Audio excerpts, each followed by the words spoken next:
So we have a quorum to going. Is there anyone who has read the minutes who would like to move their approval? Mr. Chair, I'll move to approve the minutes.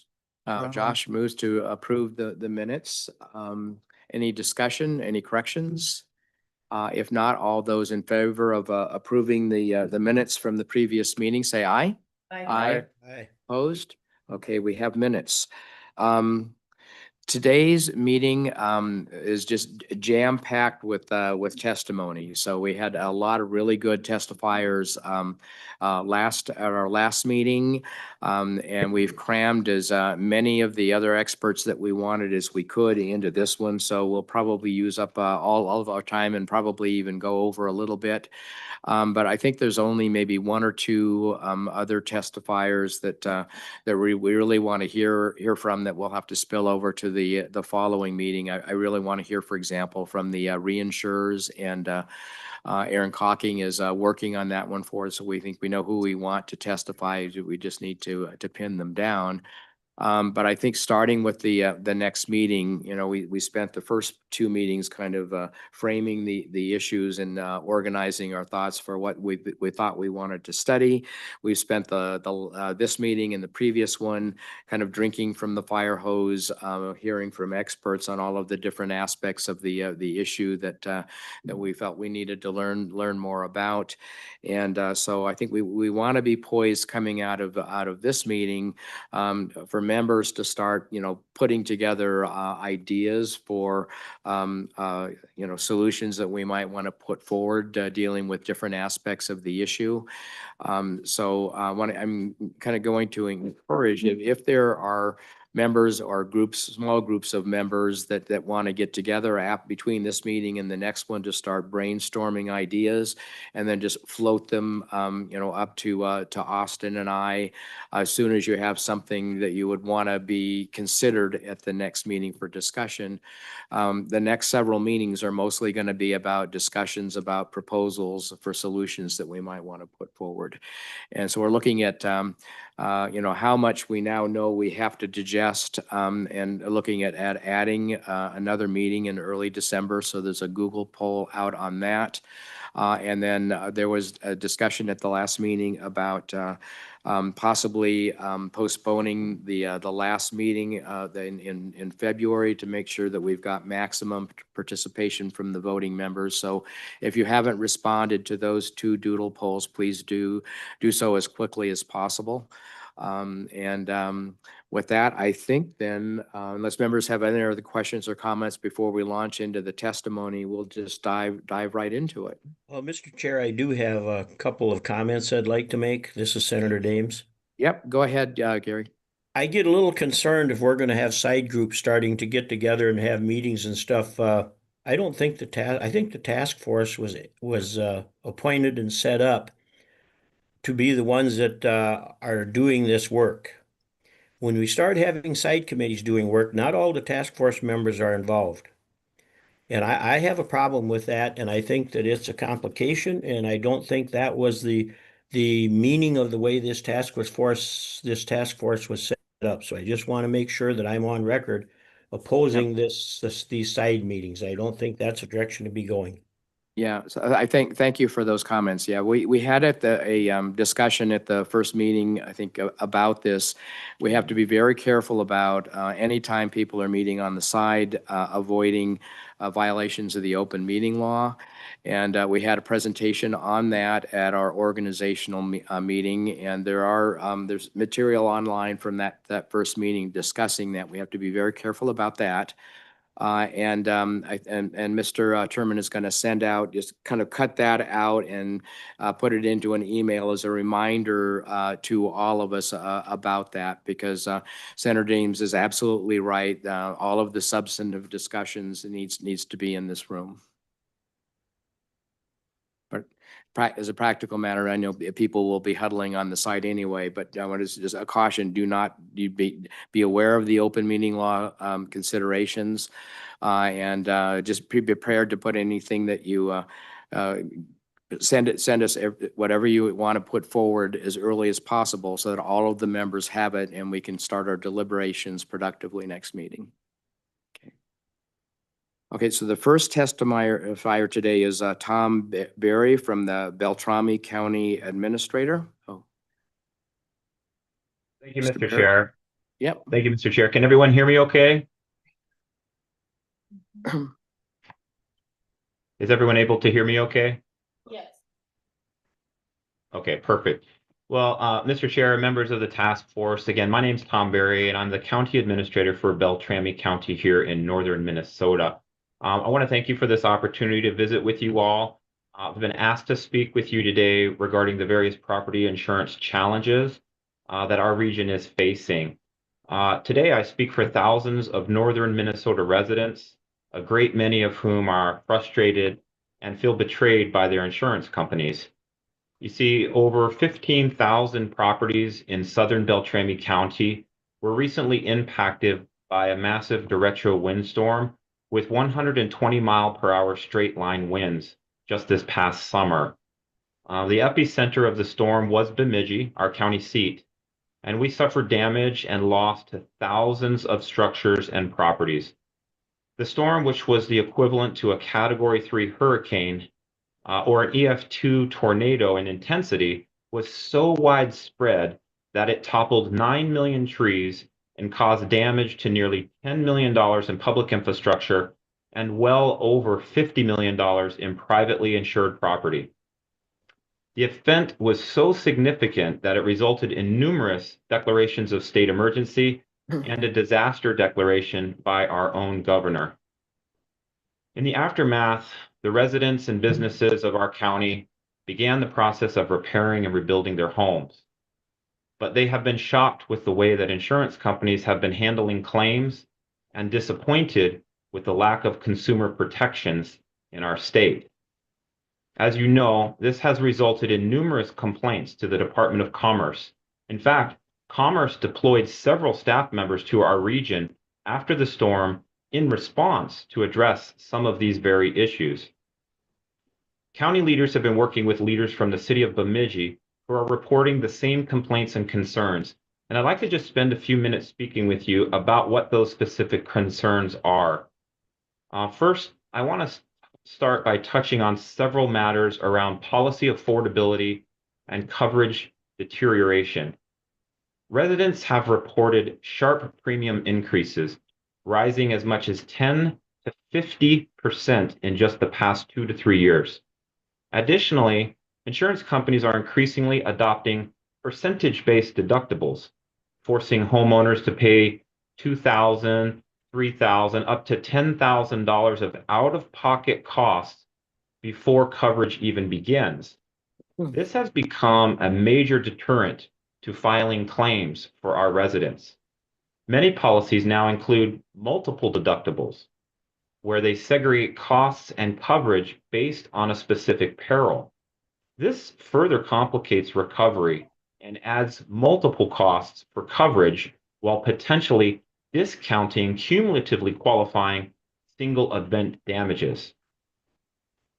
Claim and litigation timelines are also being shortened, which is pressuring homeowners to make quick decisions or uninformed decisions while claims still remain unresolved. And then there's the growing use of scheduled replacement cost models, which essentially limits coverage based on the age of a property's systems and infrastructure. For example, a homeowner we've seen with fully functional roof, which was destroyed by a home, will now receive a reduced payout because their roof is on a scheduled replacement, even under a replacement cost policy. This practice is leaving homeowners uninsured and unfairly burdened with additional repair costs that they were not planning for or can even afford. One of the charges of the task force is to look at insurance affordability. And obviously what I've shared and mentioned are serious affordability concerns. But I'm here to say that affordability is not just about premiums and deductibles. It also includes, most critically, contract performance and claims resolution. Having filed claims to recover from the massive storm, many county residents have discovered that their current insurance claims handling system is dysfunctional. It's characterized by systemic, almost intentional delays inconsistent damage assessments, and widespread undervaluation that undermines fair and timely recovery for holders. In the aftermath of the storm, insurers have deployed delay-driven tactics that appear to be designed to wear down homeowners and push them toward lower settlements. Many residents report being passed from one claims handler to another, sometimes having 3 or 4 handlers and nearly half a dozen adjusters within just the past 5 months alone.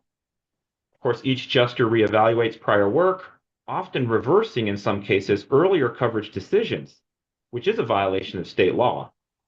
This creates confusion, it erodes trust, and it also adds significant delay and cost to recovery.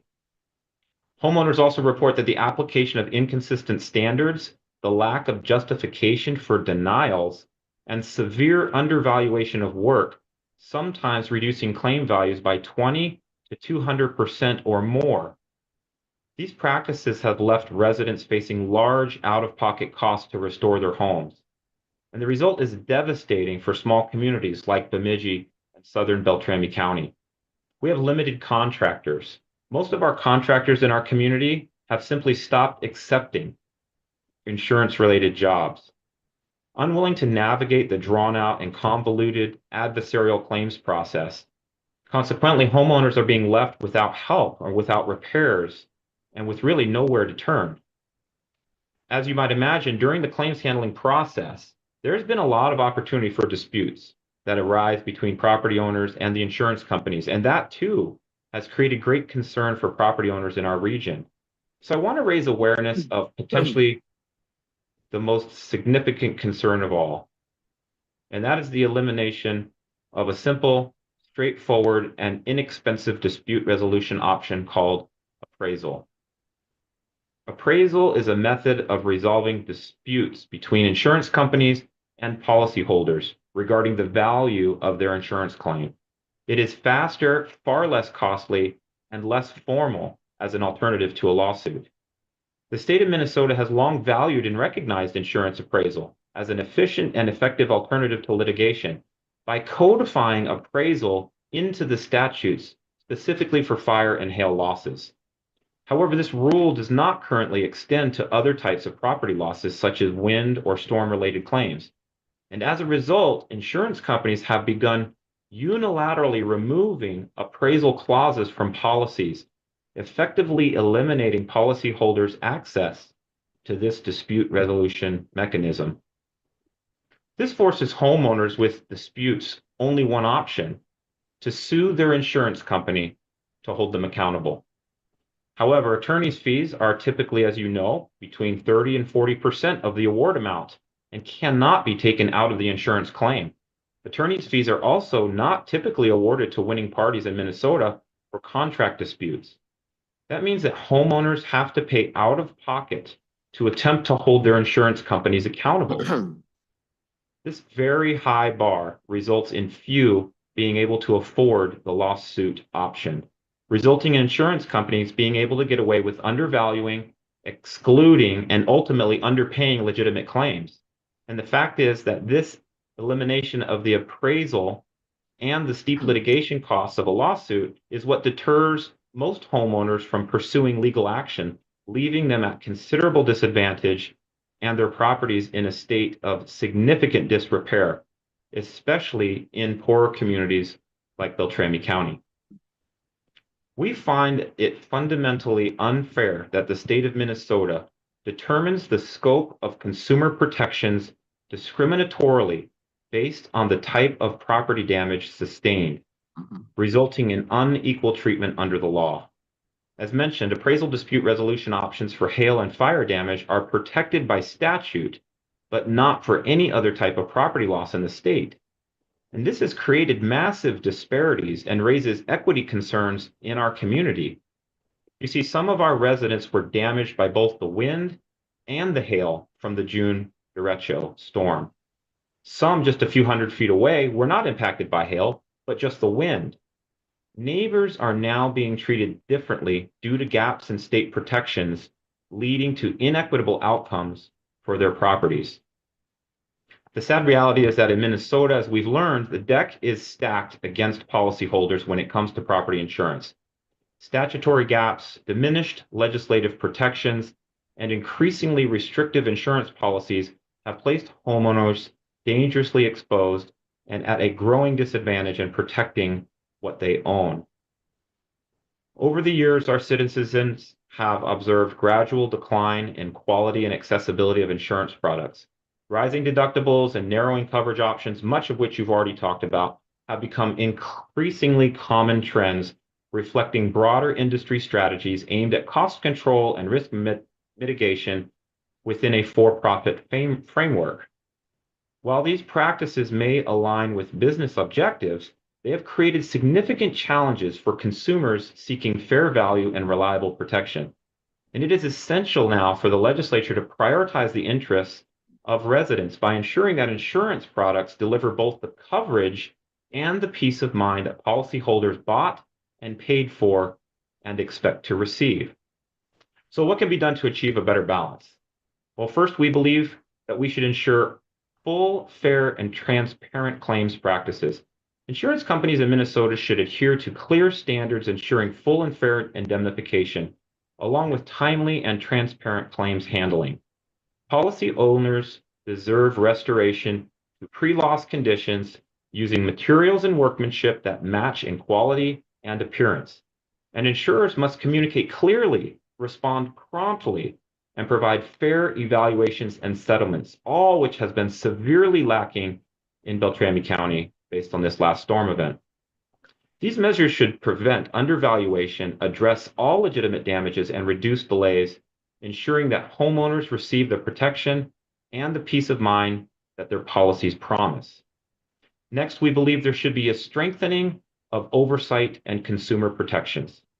Minnesota should enhance both its consumer protection laws and the authority of the Department of Commerce to ensure fair and accountable insurance practices. Strengthening bad faith statutes with clearer standards, stronger enforcement, and meaningful deterrence will promote insurer accountability and protect policyholders from unjustified denials or delays. At the same time, providing the Department of Commerce with expanded authority, resources, and dispute resolution tools will enable proactive oversight, more effective enforcement, and a fairer insurance marketplace for all Minnesotans. And finally, we urge the expansion of appraisal rights to all property losses. As I mentioned earlier, we believe that it is critical, and this would help so many of our citizens in Beltrami County trying to respond to this last storm event. It is critical to broaden existing appraisal rights. They're currently afforded to fire and hail losses, but not to any other types of losses. So we believe that they should cover all insured property losses. Extending appraisal rights would ensure that all homeowners have equal opportunity to resolve claim disputes and obtain fair settlements, particularly in the aftermath of severe weather events, when timely recovery is essential. Now, I understand this is a lot of information to share, but I just want to say that when it's your time to experience a loss, I assure you that you will want these protections in place. Beltrami County residents currently lack these safeguards, but your committee can act now to ensure that our stories and our experiences are not repeated in your communities when this next disaster hits. Minnesotans purchase insurance for peace of mind and for protection, often at great expense. And without these essential reforms, we risk further erosion of coverage, ongoing liability evasion, and consumers saddled with expensive but inadequate policies. For these reasons, we would urge the task force to prioritize these changes and create a more equitable and accountable insurance system for all Minnesotans. With that, I thank you very much for your time and for your continued work on this very important issue. Thank you so much. Thank you, Mr. Berry. Do members have questions? Anna? Anna Midgley. My comment has to do with appraisal, the discussion on appraisal. Statute in Minnesota, as far as I'm aware, requires it for the standard fire policy, which generally includes other perils like windstorm and hail. And a standard homeowners policy would allow appraisal on windstorm losses. So I don't know that all of the testimony that was given is based in fact under the statute and like a standard homeowners policy. So I'm guessing that we can give that as a homework assignment to Mr. Brickwitty. And You're welcome. that's a question we can get answered. No, absolutely. I think that's an important distinction if that's the case. Needs to be clear. Hey, folks, I don't have a raise button on my phone, but Tim Johnson here, I can clear that up as somebody who practices in insurance law. The 65A01, which is our standard fire policy, only applies to the peril of fire and lightning, actually. And so that does require appraisal, but it doesn't apply to other perils. There was a Minnesota Supreme Court case in 1986, Henning Nelson Construction, that said that only applies to fire and not other perils. So it is accurate that it's only fire and hail. And I concur with his testimony that really there's no reason that shouldn't apply to all losses. So just wanted to add that in so we didn't have to add homework. Thanks. Okay, thank you for clarifying that. You're off the hook, Mr. Brickwitty, unless you want to add something. Well, Mr. Chair, I only play a lawyer on TV, so this is a great example of why it would be helpful to perhaps have nonpartisan staff available for the task force for questions like these in moments like this. I do have a question for Mr. Berry on a different topic. Such important testimony to hear about the experience of our neighbors up north this year. I'm curious, Mr. Berry, if you can tell us maybe a little bit more about the experience that community members have had with the changes in claims adjusters or people handling a claim and what that sort of does to the claim itself from a timeline standpoint. I think I heard you say that oftentimes people are experiencing claims adjusters maybe looking back at previous decisions that have been made by an earlier adjuster. And I would imagine that has the effect of making a claim take much longer, which would delay a policyholder's ability to start to make repairs or rebuild their home if it was completely destroyed. Thank you for the question, Mr. Chair. Mr. Brickwitty, that is absolutely correct. We have been hearing stories from residents and business owners who have endured multiple adjusters coming from the insurance company, some going on 5 or 6 adjusters, and it does have exactly that impact. And that's what the complaints are. You know, we're northern Minnesota, and winter is upon us now, and people are trying to shore up their homes, they're trying to restore their properties, and we can't get decisions made because the adjusters continue to roll in and out of town. Now, some of that is just the result of having a very large event all at once in a small community, and we recognize that. But to be 5 months into this and still have adjusters that are being assigned or reassigned to claims, as our residents and business owners are complaining about, is essentially resetting the clock on the claim itself. While there is some work that's done, some of that work gets completely redone. And that's what we're experiencing, is that sometimes there's a starting over, like, oh, well, they didn't get it right, or they the previous adjuster didn't include this, or they excluded that, or they included this and it shouldn't have been included. We're going to have to redo all of this. And then we've been told stories that new adjusters will sometimes bring in new demands.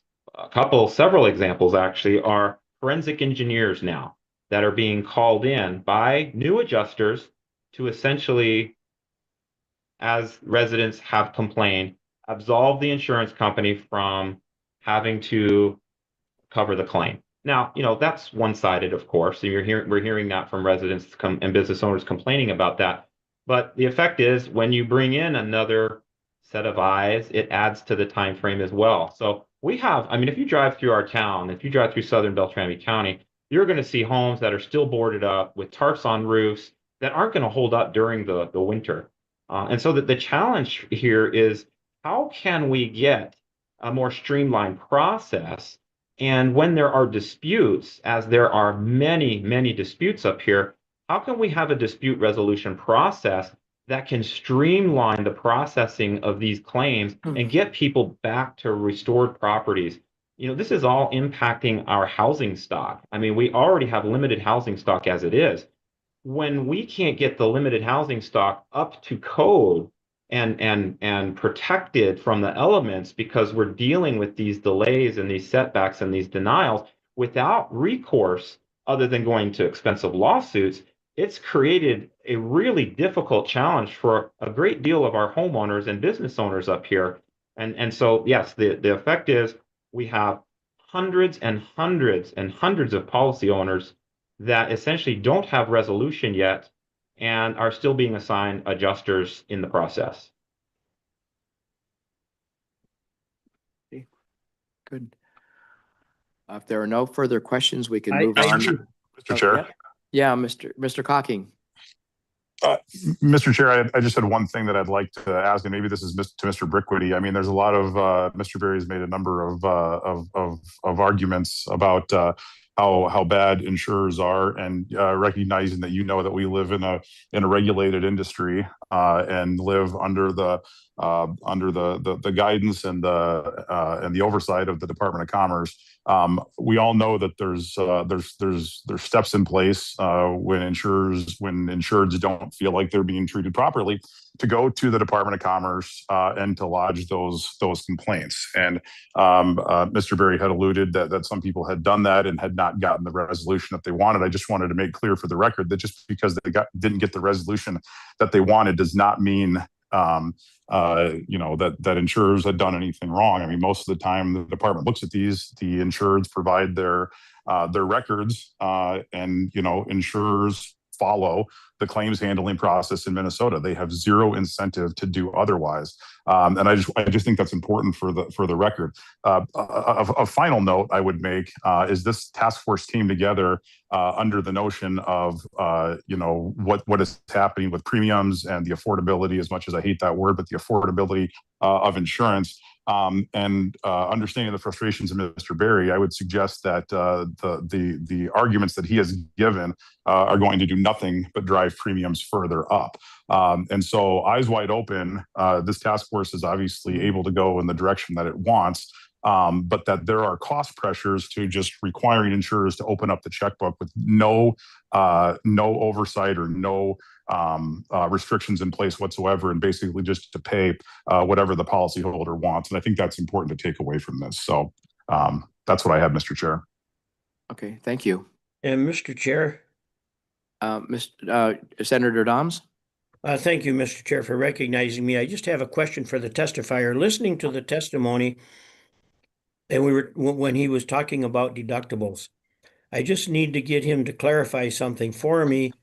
I kind of got the feeling that he was indicating that when people have had these massive losses, which is terrible, that the insurance companies were switching deductibles.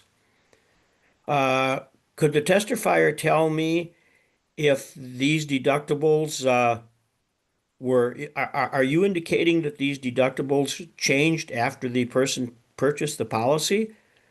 Or are you saying that they weren't in the policy? Or are you indicating that they were in the policy and the people just didn't know that? That's an excellent question, Mr. Chair and Senator. From what has been shared with me and I'm aware of is that the policies, as they get renewed, change the policy conditions, and endorsements come and go.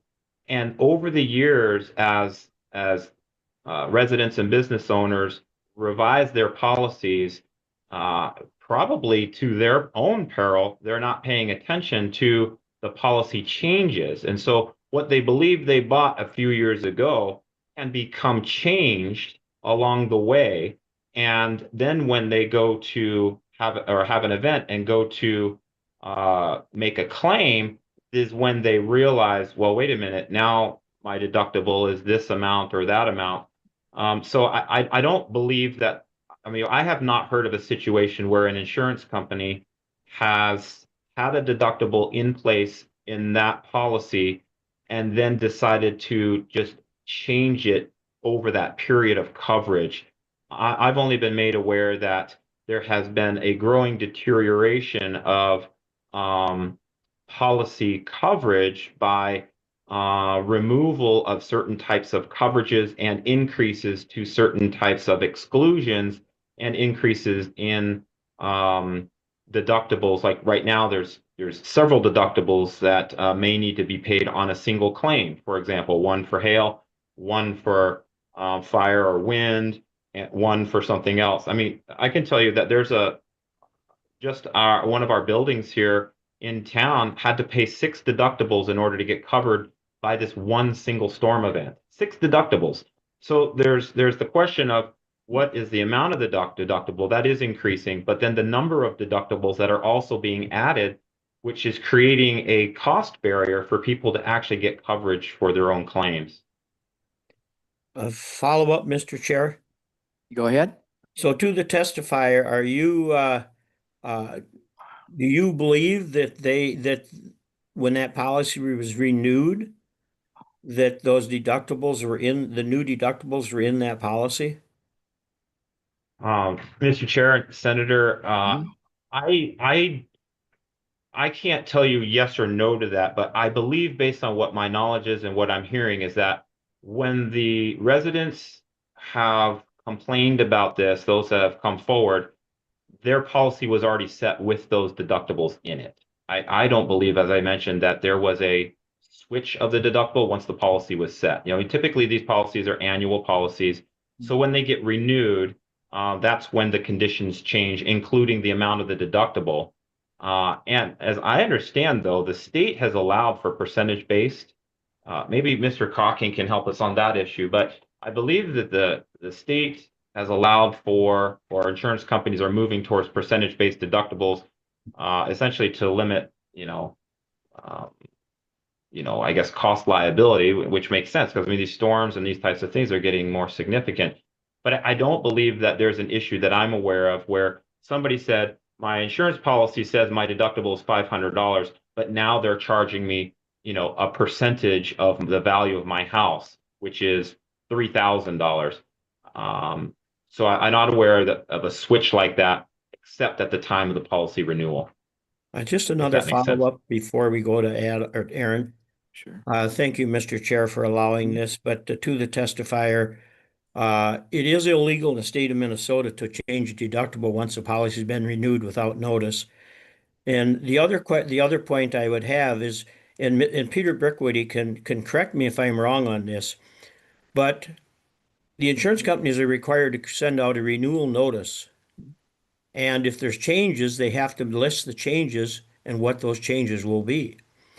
Many a times people change their deductibles to reduce the premium, and sometimes that gets forgotten. But Mr.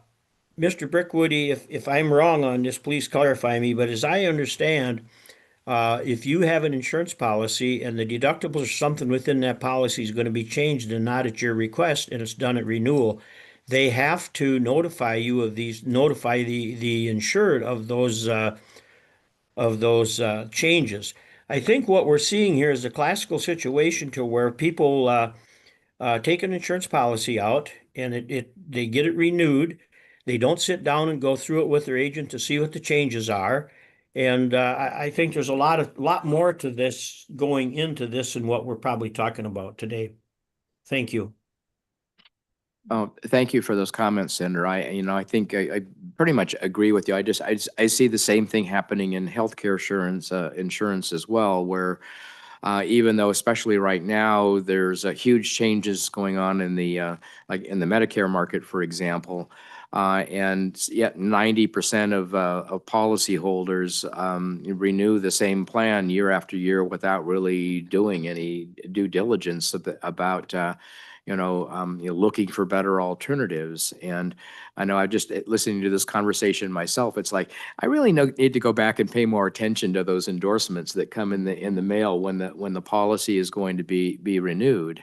Because if you're not paying attention, there are these consequences. So that's an issue that we need to look at. How do we address that? But sometimes we consumers need to be clubbed over the head into just paying attention. So this is a good issue. We've had a very good discussion. We've chewed up about a half an hour on it, but I think we needed to. I don't think that we spend it any more time than we needed to. Well, I think this discussion will continue. So I will really want to express thanks to Mr. Berry for his testimony. Extremely thought provoking, obviously, and yeah, we got some work to do. Yeah. So. If there's no further questions, we do need to kind of keep moving here. Thank you very much for your testimony, though, Mr. Berry. Thank you, Mr. Chair. Thank you, members. We really appreciate your work on this important topic. Mm-hmm. Okay, so our next testifier is Michael Newman from the Insurance Institute of Business and Home Safety. And so we're starting to get into climate resilience and with these, I think, next couple of testifiers as well. So this one might be very relevant and timely as well. So Mr. Newman, are you ready? I am. Thank you, Mr. Chair. Yeah. I'm going to share my screen and hopefully technology favors us today. It's working so far for you. It stopped unexpectedly. Hold on one sec. Let's try that again. Okay. Again, good afternoon. My name is Michael Newman, and I have the pleasure of serving as the General Counsel for the Insurance Institute for Business and Home Safety. I last testified in Minnesota in early 2023 in support of legislation creating the Strengthen Minnesota Homes Grant Program. We were deeply pleased to see Minnesota create this program, and we hope that you will soon commit to funding the grant program as well. At the outset, I'd like to acknowledge the comments by Mr. Berry. He referenced a derecho that brought damaging 120-mile-per-hour winds and hail to his county, causing an awful lot of heartbreak. I want to emphasize this is damage that we know how to mitigate, to reduce or even prevent these losses for Mr. Berry's community and others like it.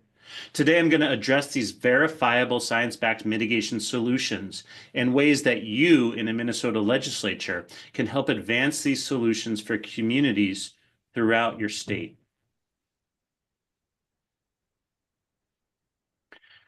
What's at stake is homes and communities vulnerable to the awe-inducing power of severe convective storms.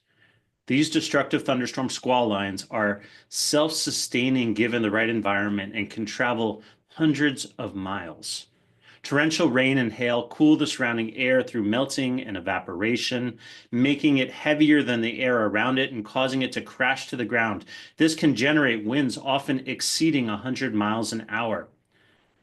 Severe convective storms are a significant loss driver in Minnesota.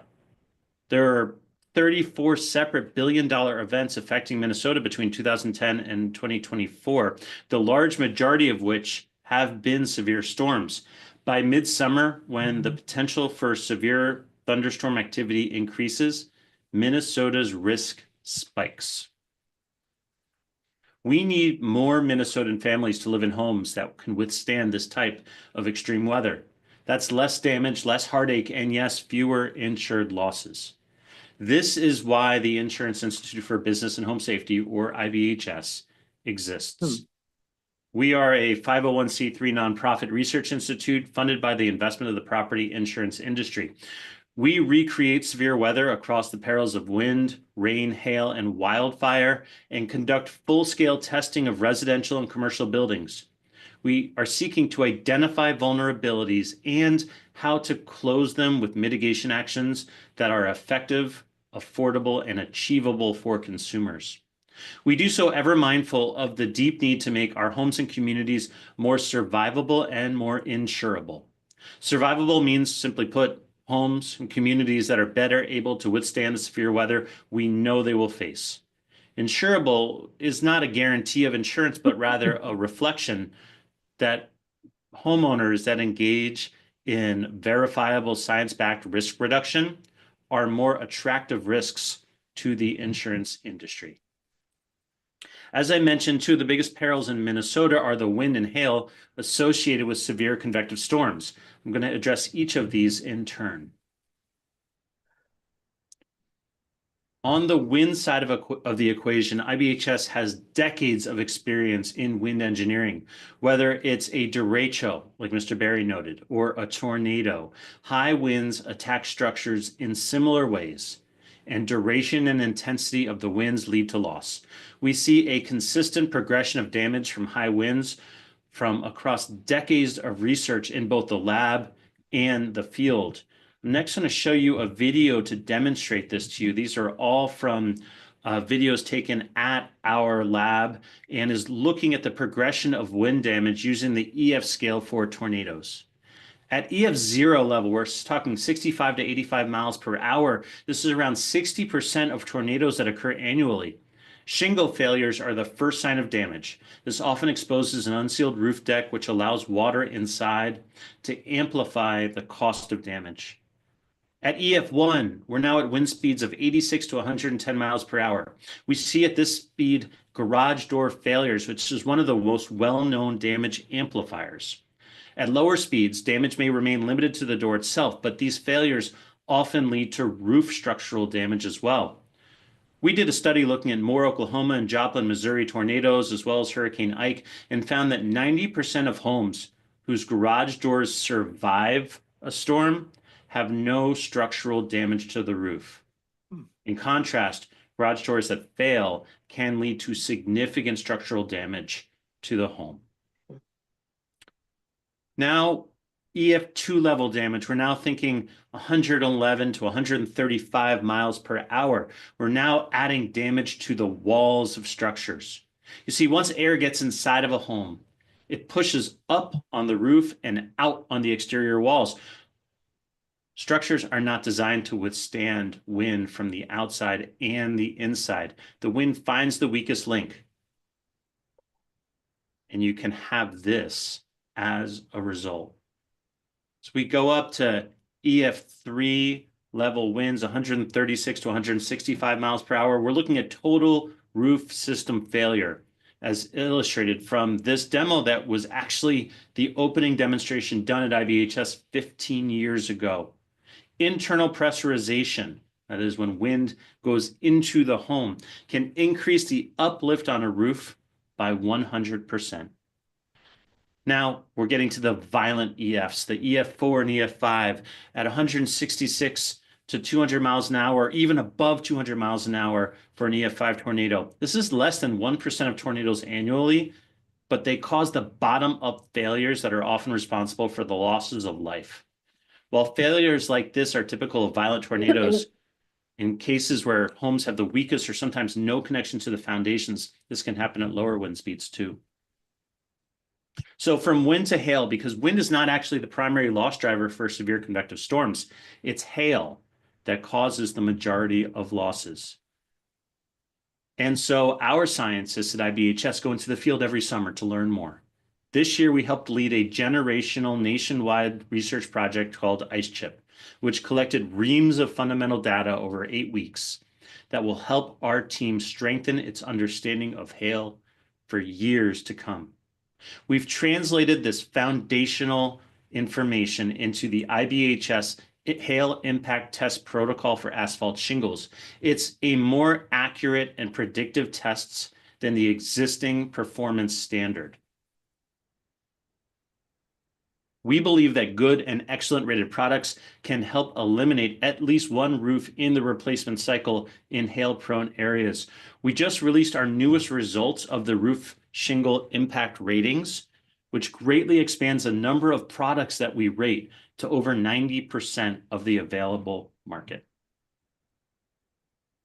So you might be asking yourselves, what can you do? What can Minnesota homeowners and communities do about these ongoing and even increasing losses from high wind and hail? IBHS has the solution. It's our Fortified program. Fortified is a voluntary re-roofing and new construction program that reduces damage from severe storms, hurricanes, and high winds. It has a hail supplement for roofs that meet the additional requirements for hail resilience. It includes, crucially, an independent documentation and verification process to ensure that projects are designed and constructed to IBHS's standards. Fortified is available across 3 lanes, single-family homes through our Fortified Home program, and then also commercial and multifamily projects through Fortified Commercial and Fortified Multifamily. I'd like to highlight here the great work of the Minnesota Housing Finance Agency, which this year began incentivizing Fortified for multifamily projects seeking low-income housing tax credits. I want to talk you through what is Fortified entails. Across each of its lanes, Fortified has 3 increasing levels of resilience. Fortified Roof focuses on sealing the roof deck, enhancing roof nails and nailing patterns, and locking down the roof's edges. Fortified Silver increases resilience by focusing on damage amplifiers like garage doors and focusing on windows and doors. Fortified Gold builds on these requirements, adding a continuous load path from the roof all the way down to the foundation. We see Fortified Roof used most commonly in the retrofit context and Fortified Gold in the new construction context. What does this mean for consumer costs? Based on prices in Minneapolis, there is a 22 to 24% increase in cost to go from a roof just done to the Minnesota Building Code to a roof that meets our Fortified high wind and hail standard. Now, half of that increase is simply from using the better hail impact resistant shingle product that's available on the market. This does seem like a lot, so I want to translate this to dollars and cents. For a large 3-gable roof, a code compliant roof would cost about $19,350. A Fortified high wind and hail roof for that same type of roof, same size roof, would cost $23,891. So that's a difference of only around $4,500. Now, if we take a small 2-gable roof, the difference is between $10,470 to $12,914. So again, this is a smaller roof. It's a difference of less than $2,500. Evaluation costs, this is that verification process I referenced earlier, would add further expense of $500 to $1,000, depending on what the evaluator charges. Now, I don't want to soft sell this overall difference in cost. It is real, but it's also achievable, and it makes a real difference in performance, which I'll get into in just a few minutes. And it's particularly achievable if Minnesota chooses to provide financial incentives for more resilient choices. So what does that additional money for a Fortified roof go toward? I want to focus here on the Fortified roof part of the program. This is that foundational step in the Fortified program. It is also the basis of the Strengthen Minnesota Homes grant program. It has 3 components. First, locking down the drip edges. That's the part of the roof that the winds attack most strongly. Second, using a better nail and better nailing pattern that strengthens the connections of the roof to the home. Third is a sealed roof deck, which prevents water from pouring through the gaps between the sheets of plywood or OSB that make up the roof deck. And finally, this hail supplement. To get the supplement, the roof must use impact-resistant shingles that are rated good or excellent by IBHS, or some other roof cover type that meets the relevant test standard. Remember, we think that these products can help roofs last longer without needing to be replaced in hail-prone areas. Here's why the sealed roof deck, which is really the heart of the Fortified roof level, matters so much. 1 inch of rainfall can cause 9 bathtubs of water to seep through the roof decking of a damaged, unsealed roof. I've got kids who still take baths, and I can tell you that 1 inch of one bath can cause an unholy mess in a bathroom. Imagine if there are 9 full bathtubs of water seeping through the roof. That's the difference between a family that is able to come home after a storm. Maybe there is an insurance claim, but they can keep living in their home, and a family that needs to find another place to live for a while. We know that Fortified works. There's a new study from Alabama's Center for Risk and Insurance Research. I believe Dr. Powell is going to talk about this in just a little bit. It assessed 40,000 property experiences from Hurricane Sally in 2020. The report shows that Fortified dramatically reduces the frequency and severity of claims. And it saves homeowners and insurers millions of dollars. I want to emphasize that $42 million in deductibles that homeowners would have saved had they all had Fortified when Hurricane Sally came. The Federal Reserve estimates that 40% of Americans cannot afford an unexpected expense of $400 without going into debt. Mr. Berry referenced increasing levels of deductibles well above that $400 figure. For these homeowners, the best claim is no claim at all, and Fortified can help them get there. We could see the same success that we've had in states like Alabama in inland communities as well. We analyzed the 2011 super outbreak of tornadoes in Alabama and found that 42% of single-family home damage would have been addressed with elements in Fortified. How do we know this? Before you is a degree of damage tool used by the National Weather Service and others to assess the damage severity to single-family homes along a tornado's path. EF0 is at the lower end of the scale, and it goes on up to the damage associated with violent EF4 and 5 storms. As you can see, the majority of these damage modes are not associated with the violent tornadoes, and most of these damage modes can be prevented or reduced by mitigation actions included in our Fortified program. If you broaden it out and consider all tornadoes that have occurred between 2014 and 2022, the vast majority of tornadoes are EF0, 1, or 2. Considering the same degree of damage tool, the types of damage that Fortified could mitigate against would account for 80% of observed damage from across 9 years of nationwide tornadoes. We could literally narrow the path of damage to these devastating storms. So Fortified is growing around the country. We have over 86,000 designations across 34 states. Unfortunately, fewer than 10 of those designations are here in Minnesota.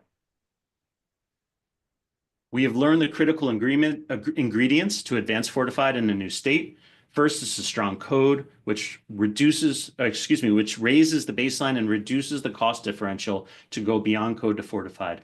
Minnesota's building code is based on the 2018 International Residential Code, which means it's now 2 cycles out of date, and it doesn't address hail risk at all.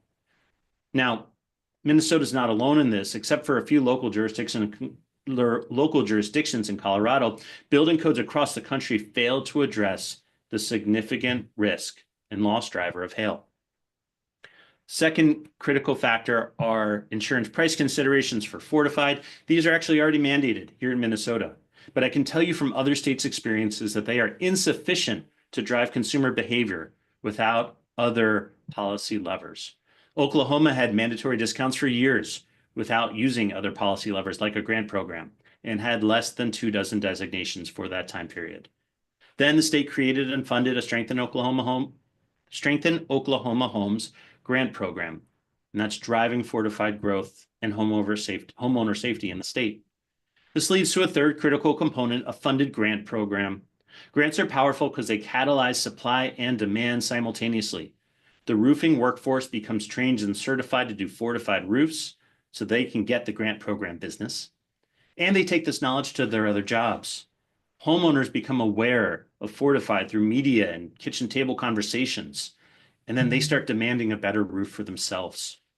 Minnesota has a grant program in place, and funding it is a necessary next step.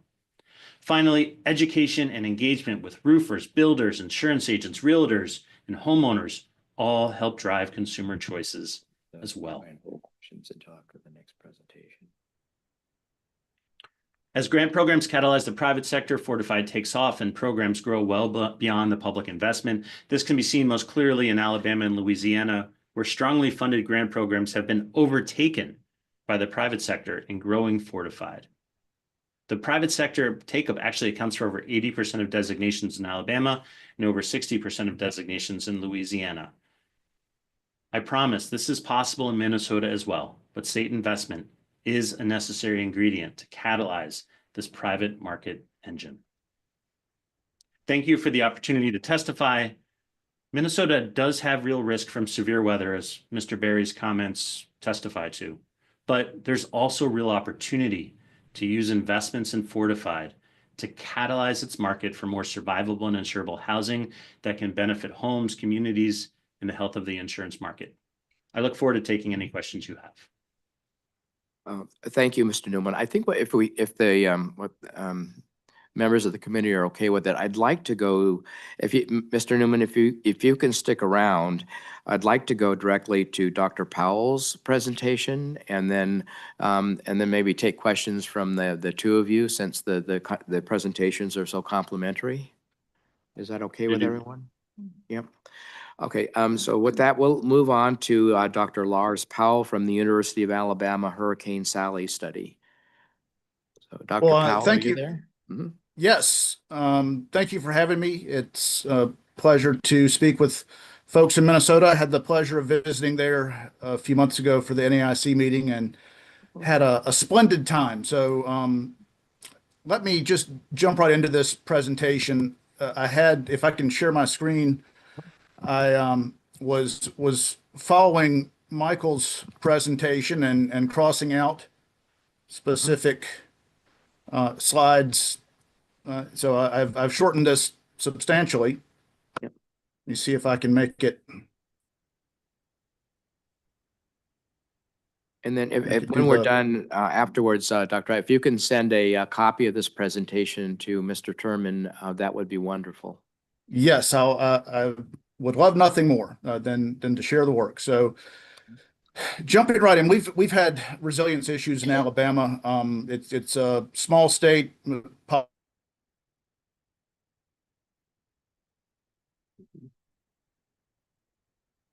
Oops, I think he's frozen. Including these benchmark premium discounts, a strengthened Alabama Homes grant program, and our fortified roof endorsement. I'm going to go through those three things pretty quickly, and then we can take questions. The fortified discounts give homeowners an incentive to participate in this program because they can't see the fortified designation. They can see countertops or floor finishes, but the incentives to fortify your house are somewhat muted. And especially being the first state to move on this, we really needed to make it obvious. These discounts as percentages apply to the wind portion of the premium. Towards the coast, that's maybe 60 to 80% of the premium. And further inland where we have the high wind and hail exposure, it's more like 20 to 40% of the premium, but still a substantial discount for making your home more resilient. The Strengthen Alabama Homes program, early next year, we're not quite there, we will have awarded $100 million and done about 10,100 retrofits on roofs. And that's since, I believe we funded this in 2016, so that's over 10 years. The important thing about the grant program is not so much the 10,000 roofs that have been retrofit, but it creates the supply of contractors who can complete this work. And they see, oh, there's going to be at least $10 million spent on that this year. I'd like to earn some of that money. And then what we see in the data, because we keep all the data from the program, the contractors that bid on the Strengthen Alabama Homes grants then turn around and sell the fortified roof separately outside of the grant program. And so it makes it so that when we need to re-roof a lot of houses at once, maybe after a storm, we've got this supply, this group of contractors that's ready to build fortified, and they're not going to complain about, we've got so much work to do, we can't stop and learn how to do something now. So that's the important part about the grant program. It can help certain demographics in your state to re-roof their houses. You can choose what those are. We've seen other states do things a bit differently. Making these grants by zip code instead of by county is an innovation that I believe Louisiana and Oklahoma have done. So they're awarding to all the zip codes in their area, but the most risky zip codes get the most grants as a proportion of the total. So they're trying to address the riskiest areas first. So this is what we got from having not the Strength in Alabama Homes, but having the workforce in place to do the work, and then also the endorsement. There's an endorsement that every insurer must offer at a price that they set. It's subject to rate regulation, but they set an actuarially appropriate price, which oftentimes in Alabama is around $100, I think. And it guarantees that you're going to get a fortified roof if your roof is damaged for any covered peril. And what that does is, again, a lot of times when you have a big loss, a big event, people say, oh, we've got to get people back in their houses. We don't have time to do something new. This is not the time to try something experimental. No, this is exactly the time. So otherwise, you've got new roofs going in houses that are, I think it's just a tragedy every time we replace a roof, and we do it the same way we've always done it, in this very brittle and flimsy way that makes our insurance markets dislocate. Insurance is doing exactly what it's supposed to do. When losses go up, premiums go up. But when we know we can build a better house, build a better roof, and mitigate these losses, reduce these losses, then there's not a good reason not to do that. But when we're in a crisis situation, it's very common for people to say, we can't do that now. We've got all these people that don't have a home. So the grant makes it so that people have been paying for this benefit, and so they're not going to replace their roof without getting that benefit. And so what happened based on that in Hurricane Sally, and you can see this is our graph of fortified houses in Alabama compared to the rest of the country. And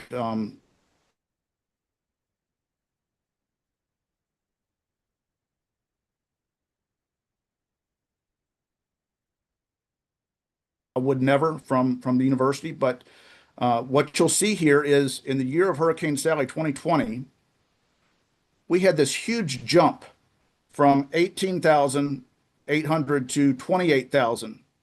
And what's going on there is that fortified roof endorsement is in place, and we gained about 4,500 or 5,000 fortified roofs in repairing houses from Hurricane Sally. So that just shows that this works, and this is the best way to have it set up, is so that people know they're going to get fortified roofs. So yes, we did a study on Hurricane Sally. I don't want to spend too much time on it. You can download it, and I'll show you this QR code again. This was the Alabama Department of Insurance requested this study and provided the data. And it was exciting to work on. Our study sample covers all of the places with houses south of I-10 in our two coastal counties. You see there are some areas that don't have a lot of dots there representing houses or policies. There are not houses in those places. So this is a very representative sample of the houses in the south part of our state. And these are the fortified houses, and they also are very evenly distributed throughout the entire area. So we compare those, and what we find first off is that fortified works. This chart I think is very instructive. There's a little bit of noise in the beginning of it, and I'll show you why in a minute, but the blue line are our conventional houses. The kind of reddish brown is the fortified roof, and the yellow line is fortified gold. And there are very clear differences here, and that's just comparing the averages of the damage ratio across different buckets of wind speed. The problem with that, and why it's sort of noisy, is trees. When a tree falls on your house, fortified isn't going to help. Really, nothing's going to help. What you need is to not have trees that can fall on your house. That's a big problem. It's a hard problem to deal with once you already have those trees, but much less so when you're building new construction, and it's important to think about it then. That's a longer conversation than we can have today, but I want to say that that's part of what I know we need to discuss on the Gulf Coast. I don't know if your tree cover and rainfall situations are the same as ours. When we look at trees, though, this is important for the results of the study. You see that the black dots are tree claims, and the black dots are wind claims that don't involve trees, and the red dots involve trees. And the difference here is that in the highest wind areas right on the coast, there aren't any trees to fall. There's not a lot of trees on the beach that'll fall on your house. But when we take these tree claims out, what we find is exactly what the models predict. So this goes to the accuracy of the hurricane models and the pricing models that insurance companies use. This is exactly what they predict for fortified houses compared to conventional houses, that once you get over 90 miles an hour, you do see some structural damage in the fortified roof, but not the fortified gold. But that everything is at least twice as bad when you look at the conventional houses. And the last thing has to do with building code enforcement. Even though building code, it's much better to have a building code than not have a building code. Building codes and fortified are not the same thing because fortified has independent third-party evaluators that do additional building code inspections. So we have a building code at the coast that is identical to what's required for fortified. Some places require fortified roof or bronze, others require fortified gold. And so these two maps side by side show these are the fortified, these are the what I call code fortified, but should be the same. When we compare the code that's identical to roof, this black dotted line, to the fortified roof houses and policies, the code is closer to the conventional not fortified and not code fortified sample than to the fortified roof. We don't see that difference for the fortified gold category, suggesting that if you want to rely, and what you're looking at for Minnesota is this line here, or is the fortified roof or fortified bronze, high wind and hail. So you need to have a comprehensive system for enforcing and evaluating code, or you need to have this fortified evaluator involved. And that's all I've got. I'm happy to take questions and happy to, I'll send these slides along and make sure everyone has the study as well. Okay, great. Thank you very much for the presentation. So at this point, we can take questions for either Mike Newman or from Dr. Lars Powell. Carrie has a question. Yeah, thank you. Hi, this is Carrie Johnson with MCCD. Thank you for this very informative testimony.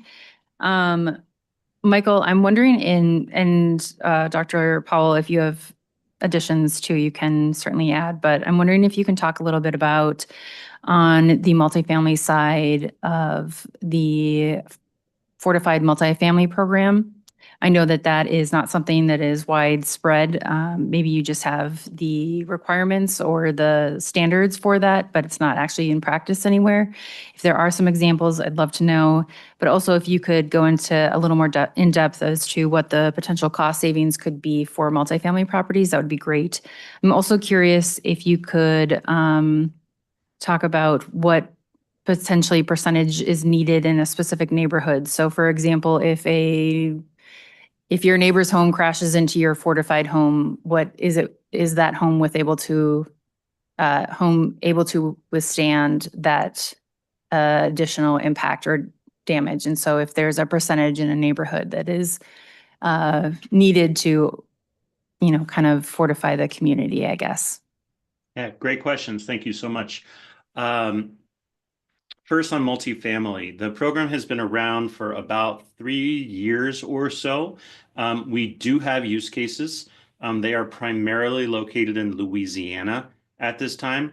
The reason why they are primarily in Louisiana is because the Louisiana Housing Corporation, for its low-income housing tax credits, as well as the deployment of really significant community CDPG, the HUD disaster recovery grants, which I always have trouble with, a really significant deployment of significant resources through that program.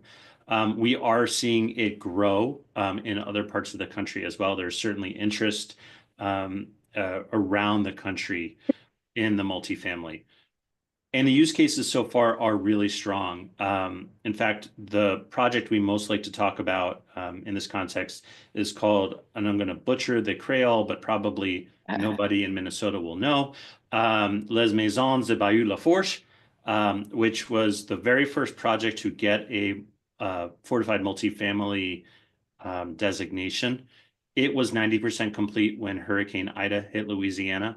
It had a little minor damage to some siding, and beyond that was completely unscathed. It was able to open just a couple weeks late. And in fact, some folks who had lived in a different affordable housing complex a half-mile away that was utterly destroyed by the winds of Hurricane Ida were able to move into the Les Maisons project. So we feel really strongly that it is a powerful tool for making affordable housing more resilient, for helping really live out the policy goal of not just getting people housed, but keeping people housed. In terms of cost savings, it's a little tougher to judge because commercial insurance is, generally speaking, more of a negotiation between arm's length commercial partners rather as compared to residential insurance. So it's going to differ, and I don't have numbers to share with you on that. There's a final part of your question that I've lost track of. I apologize. Thank you. Yeah. Could you touch on if, so for example, the neighbor, yeah, thank you. Here's the good news. In the wind context and the hail context, it doesn't matter.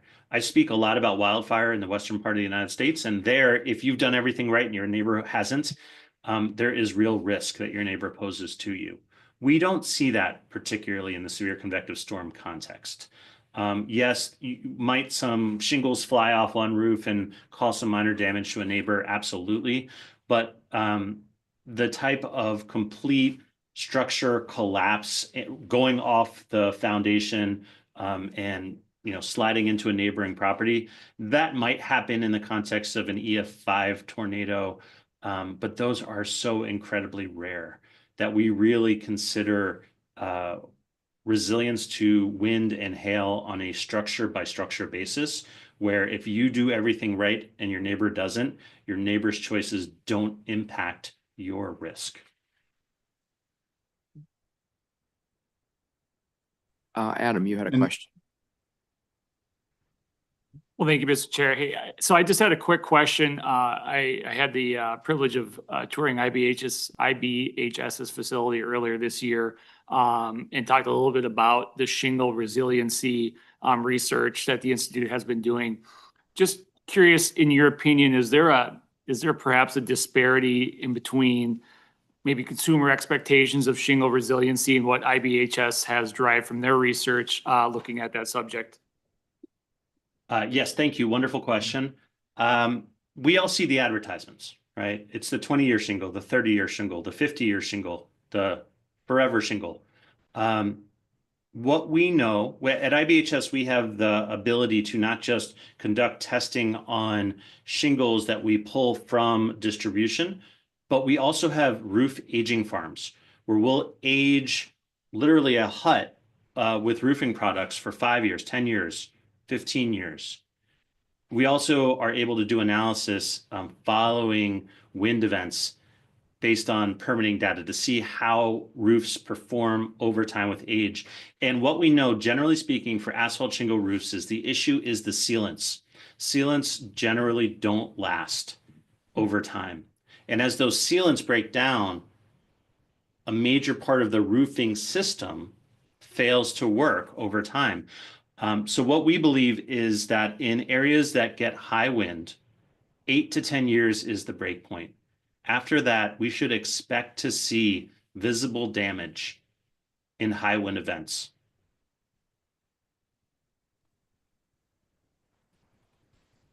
Mr. Berkwitty. Oh, I'm sorry. Mr. Chair, thank you to both testifiers. And I know this was covered in both presentations, but just I have Dr. Powell's study in front of me, and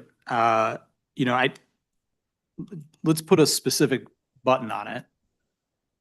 The study found that if the houses had been built or retrofitted to the fortified roof standard, their estimate is that policyholders would have saved $32.6 million in deductibles paid. That speaks directly to our mandate about the affordability of insurance.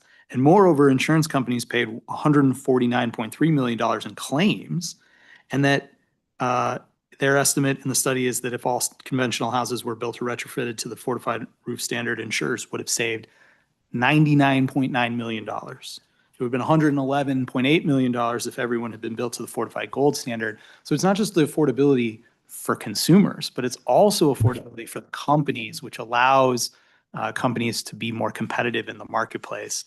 And I would posit to you, just tying all three of our previous testifiers together, we spent a lot of time talking about the affordability for consumers, but Mr. Berry in his testimony kind of didn't even really get into the costs and exposure to the infrastructure and public assets in Beltrami County. And this is from the foreword of the Hurricane Sally study from our colleague, Commissioner Mark Fowler from Alabama, and I just would read it for folks to think about. Less damage means fewer insurance claims. Less damage means less debris for local governments to pick up. Less damage means fewer displaced residents. Less damage means students can go back to school. Less damage means local businesses stay open for business. Less damage means employees can show up for work. Less damage means life can go on. Less damage means lives and livelihoods are potentially saved. Mr. Chairman, this is a thing that makes insurance more affordable.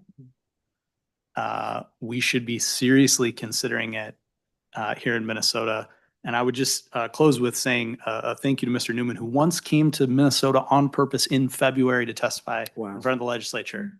So you should give him a lot of extra credit for that. And I had a wonderful time doing it. Thank you for being so diplomatic. Other questions? Yeah, this is great stuff. My gut tells me at this point in our process that this is going to be an area that we really want to focus on. So this is quickly, if I may, we have Yep. a prospective cost benefit study on fortified multifamily. Yep. that I'd be happy to share with the committee. So I'll email that when we're done. Okay, But great. Thank you very the much. return on investment of fortified multifamily is a really good deal for the owners of the buildings and for the people that live there. Yep. Thank you. Okay. Looks like we're good here. So we can move on to our next testifier, Greg Metz from the Department of Labor and Industry.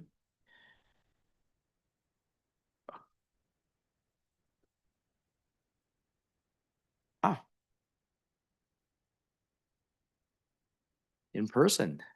Thank you. You're welcome. Good afternoon, Mr. Chair and members.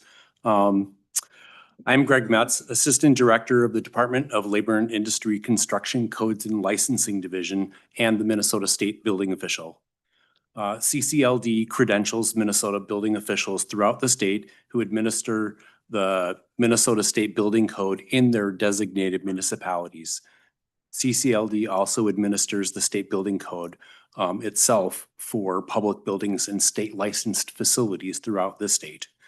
These building types include hospitals, nursing homes, assisted living, prisons, public schools, state colleges and universities, as well as state parks, rest areas, etc. CCLD is also charged with maintaining and updating the Minnesota State Building Code on a 6-year periodic cycle and the Minnesota Energy Codes on a 3-year periodic cycle. Minnesota Statute 326B.101 charges DLI with the state building codes to establish basic and uniform requirements for construction to safeguard the health and safety of residents. Buildings should be permitted at least possible cost with recognized standards of health and safety in the industry.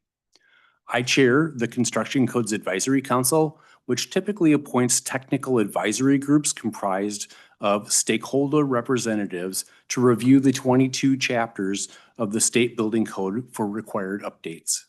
In 2024, the International Code Council published the 2024 International Suite of Model Codes.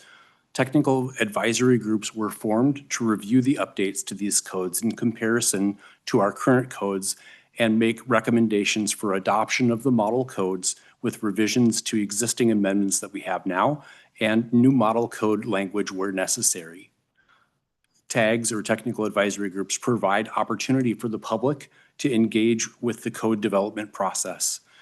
When the TAG work is complete, a report is provided to the Construction Codes Advisory Council, and the CCAC makes recommendations to the Commissioner of Labor and Industry regarding rulemaking based on the Technical Advisory Group report. The CCAC has already reviewed and made recommendations for rulemaking for administrative provisions, building official certification, special provisions unique to Minnesota, the Minnesota Commercial Building Code, elevators and related devices, the Minnesota Conservation Code for existing buildings, the Minnesota Electrical Code, Accessibility Code, Mechanical and Fuel Gas Code, and high-pressure piping. Immediately pending for the CCAC this coming Friday are the Minnesota Residential Code and the Minnesota Residential Energy Code. The Commercial Energy Code is an ongoing process and is pretty much immediately forthcoming. I am available for any questions. Thank you, Mr. Metz. So I'll pose the first question. So having listened to the first three presenters today, has this topic been discussed before any of the construction code council's tags? There were no code change proposals submitted to add fortified roofing products or methods or materials to the residential code or the commercial building code. Okay. Yeah, and so I just I'm kind of being a little devious with you here today. I mean, I really wanted you to listen to the first couple of presentations because it is likely that, you know, coming out of this work group, there's probably going to be some direction to the Construction Code Council to consider this kind of stuff.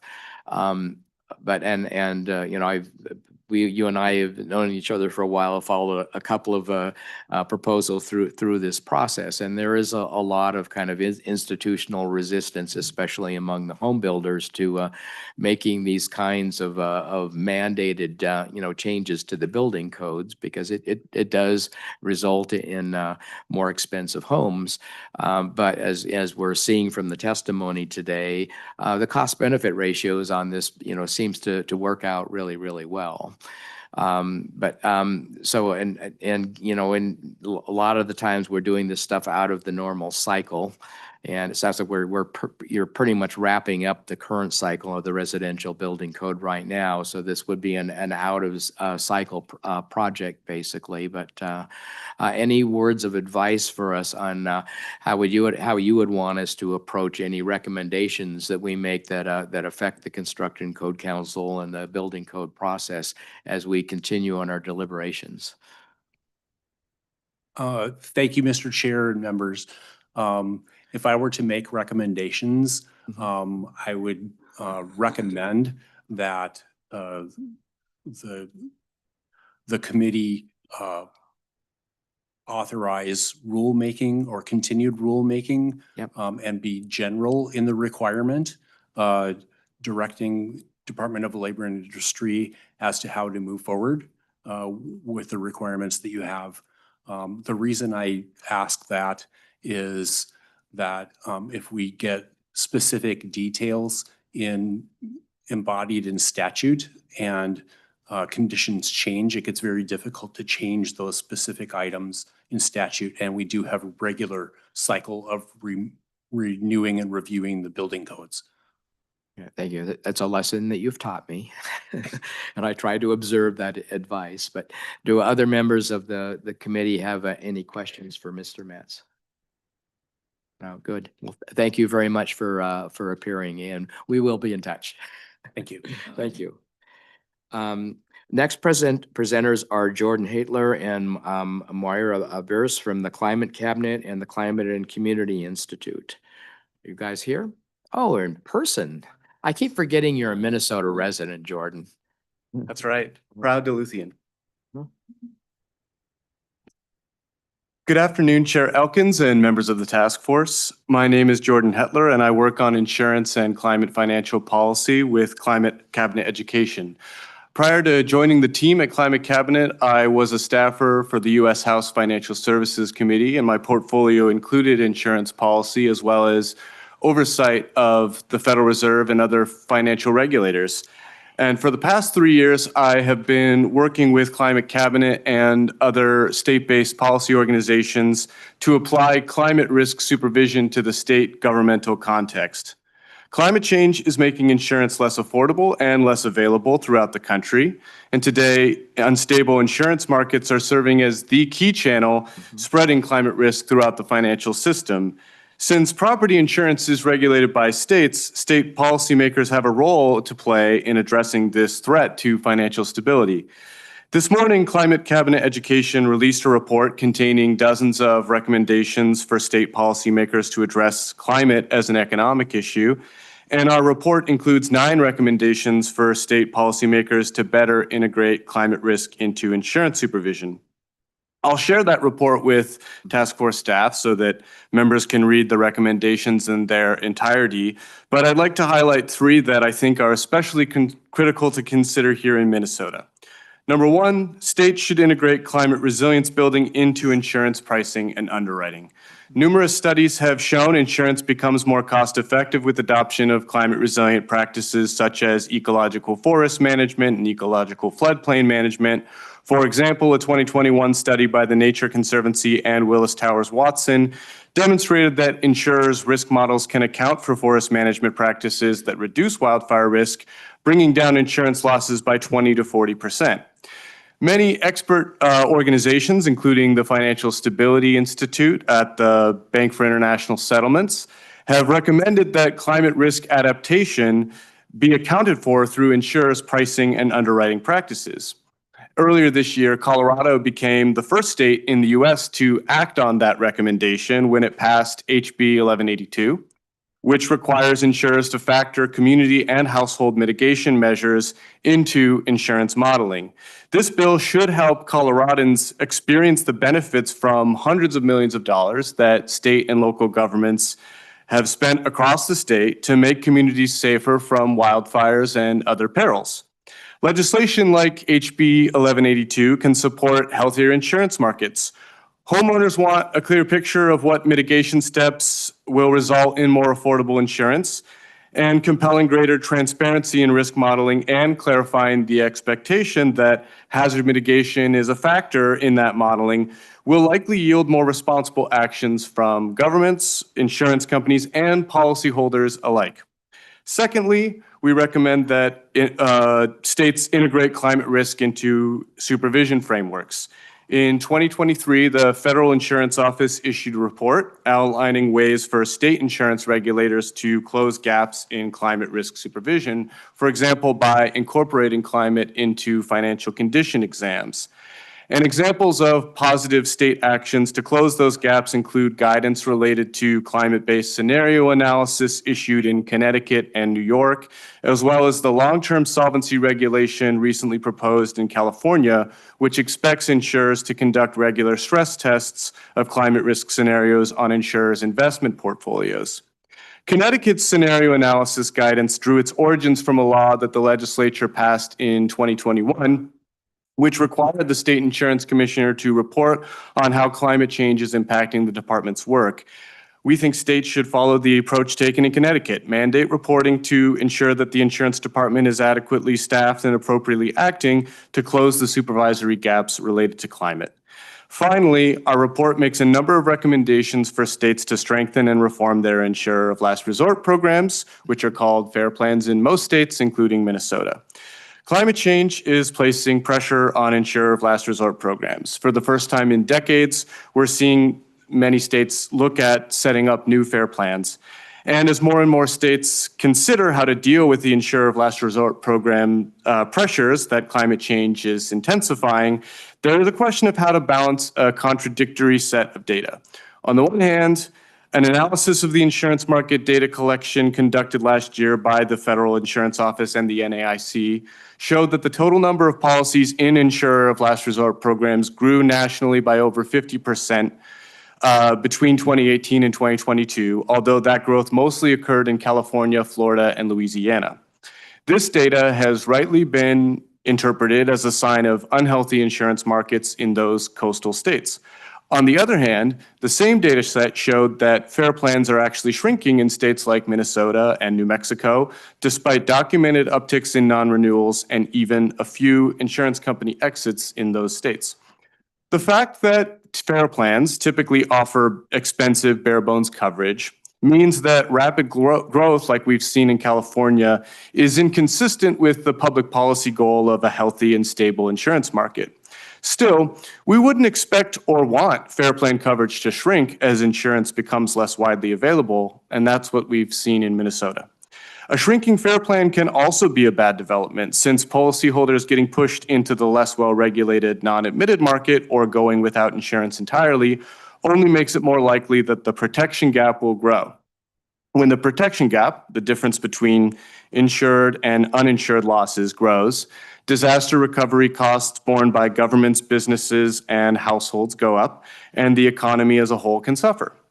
To think through these tough issues, Climate Cabinet Education joined with the Climate and Community Institute to study the history of FAIR plans, as well as the governance and operations of the programs in the 33 states that have them. We believe that establishing new or shoring up existing FAIR plans can be a sensible step toward closing the protection gap, so long as steps are also taken to bring down climate risk in communities where the FAIR plan is becoming the only option.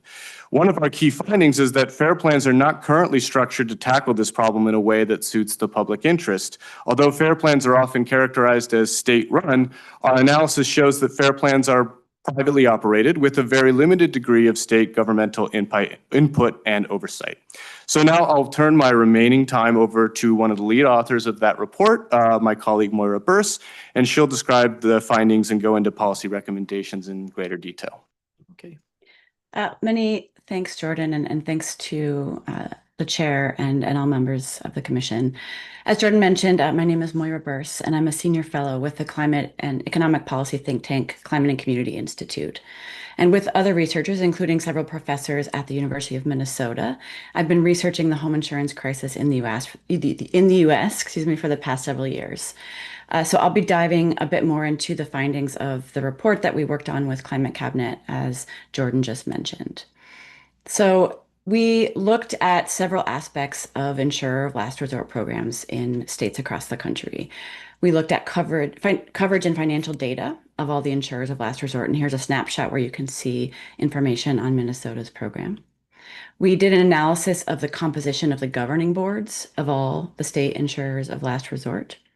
And we also did a deep dive into 3 case studies in Florida, California, and New Mexico to try to understand some of the breadth of the types of insurer of last resort programs that exist across the country. I'll share with you our 4 key findings from this research. One, as Jordan has already alluded to, FAIR plans and insurers of last resort more broadly are a matter of public policy. FAIR plans were created in the 1960s as a temporary stopgap public policy response to a market failure. At the time, insurers were refusing to cover urban neighborhoods, often after those areas were redlined and disinvested. And so the federal government incentivized insurers to participate in new state FAIR plan programs in which private insurers shared in profits and losses. The model was built upon the idea that risk should be spread fairly and that home insurance is an essential service to which everyone should have access. Second finding, the FAIR plan model really isn't fit for today's market failures. The history that I just shared, and it's more explained in depth in the report, makes clear that widespread insurance market failures are not a new phenomenon. Yet the context of today, in which we have increased frequency and severity of large-scale catastrophes thanks to climate change, is very different from that which gave rise to the FAIR plan model. Third, and Jordan already alluded to this as well, our report finds that contrary to the popular belief that FAIR plans are state-run, the majority of FAIR plan governing boards nationwide are dominated by representatives of the insurance industry, not state officials, not consumer advocates, and certainly not members of the public. This ensures that these programs are run by and for the interests of the industry, not necessarily the well-being of households and housing providers. Now, in Minnesota, the numbers are much better than the average, though at over 50% of industry representation, there still is industry majority control. And fourth, the last resort model is not optimal insurance design. This is true particularly in this newer context of more frequent and severe disasters. This model concentrates risk rather than spreading and pooling across different types, levels, and geographies of risk. I often compare this to a health insurance program for just stage 4 cancer patients, right? I think we can all understand that that wouldn't be a good insurance policy. The model also includes little to no effort at risk reduction, which, as we've been discussing already in today's session, is a key preventative aspect of good insurance policy design. So what do we recommend? We propose 6 categories of improvements to the FAIR Plan model. First, a restructuring of the financial models of FAIR plans. We recommend, for example, the use of climate risk modeling, ideally public models, to properly assess reassurance needs. We recommend retaining surpluses rather than returning them to insurers.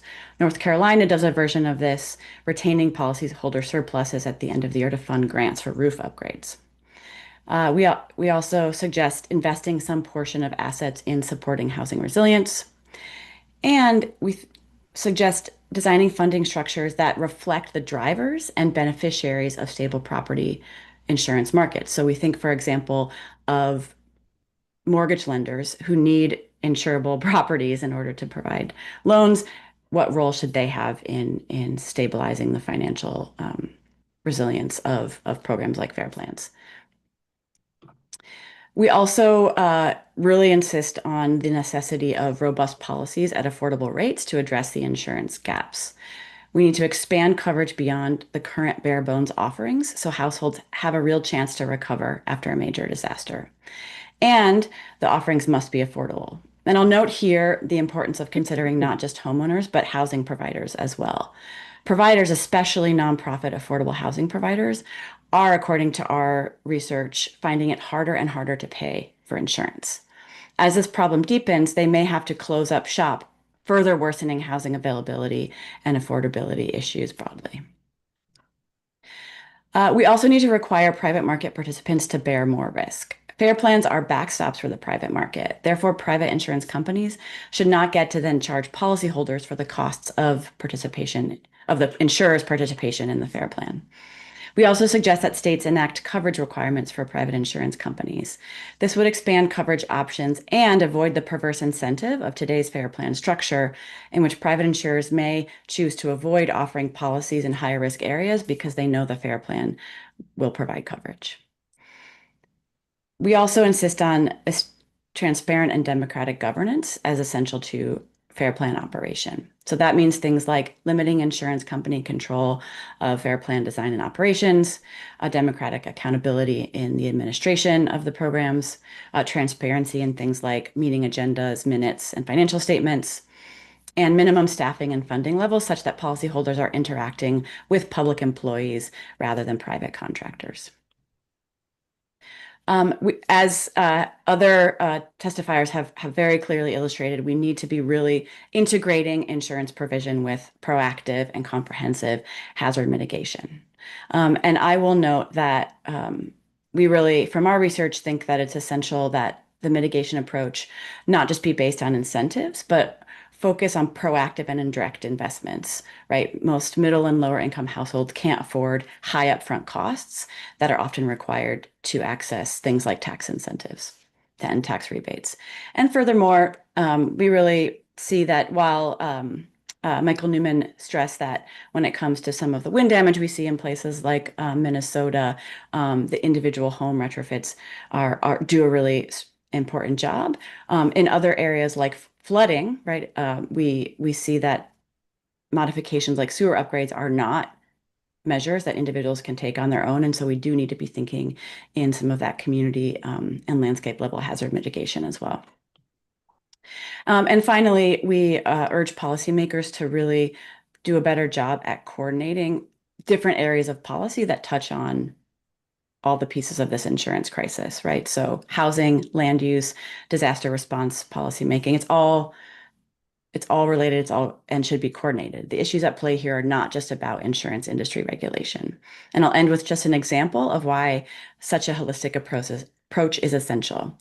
Right? If the climate risk analysis tools of insurance are not applied to housing policy and land use policy, we might end up with new housing development sited in high risk locations, meaning that even more residents are in need of these last resort insurance coverage options. So we really need to be thinking about this holistically. I'll end there, and I very much look forward to your questions either here or over email. Thanks so much. Okay, great. Thank you very much. I wanted you to know that your report was my airplane reading on a legislative trip to Germany last week. So, well, I'm very honored. Thank you. Yes, it's very heavily highlighted.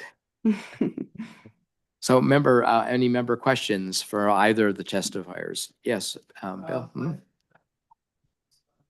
from the independent insurance agents and brokers of Minnesota, and it's on a lot of substitute today as it does me.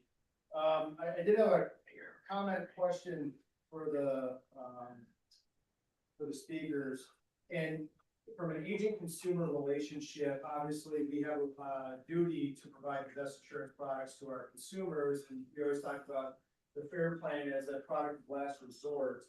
And when we talk about the unregulated insurance marketplace, we're talking about excess and surplus lines, and unregulated simply means the Department of Commerce does not have purview over that marketplace. However, it is a robust and quality insurance marketplace. So maybe if they could, number one, comment on the difference between coverage available via the unregulated market versus the carrier of last resort, and then how they view that agent-client relationship in providing quality insurance products that do provide replacement cost coverage versus the bare bones, or because if you buy a Minnesota Fair Plan product, you're only getting 100,000 in liability, which your umbrella policy is not going to cover down on. So there are huge gaps. And then last, I think just a comment from prior testimony from Minnesota Fair Plan, who I believe presented at the last hearing.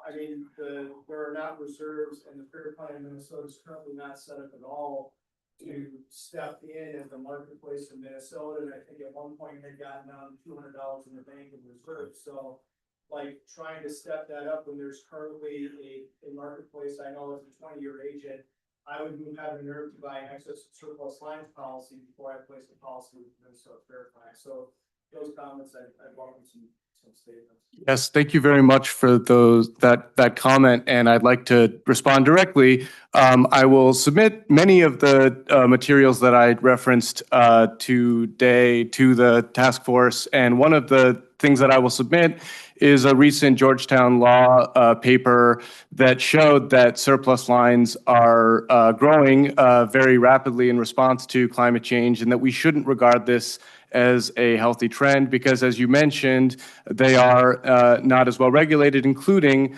the ability to promote solvency.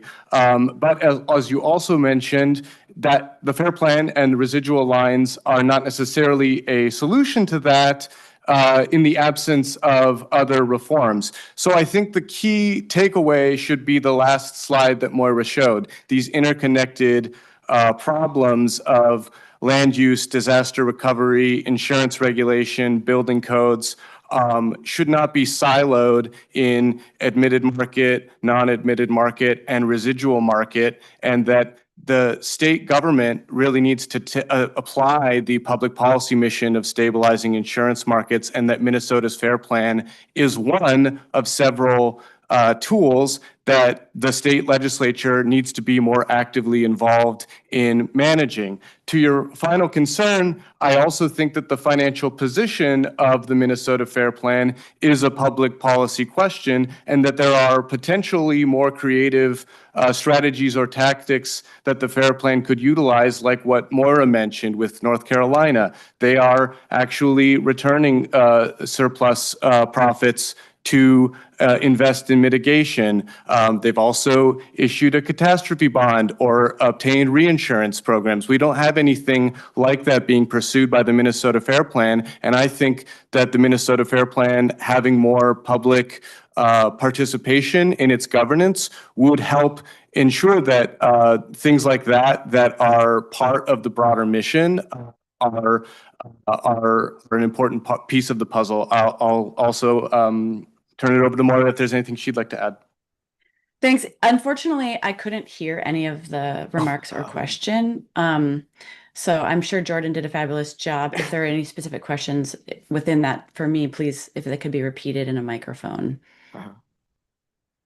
Well, essentially, the question was the surplus, essentially the question was, what about the fact that Minnesota FAIR Plan is not, only has $4 million on hand?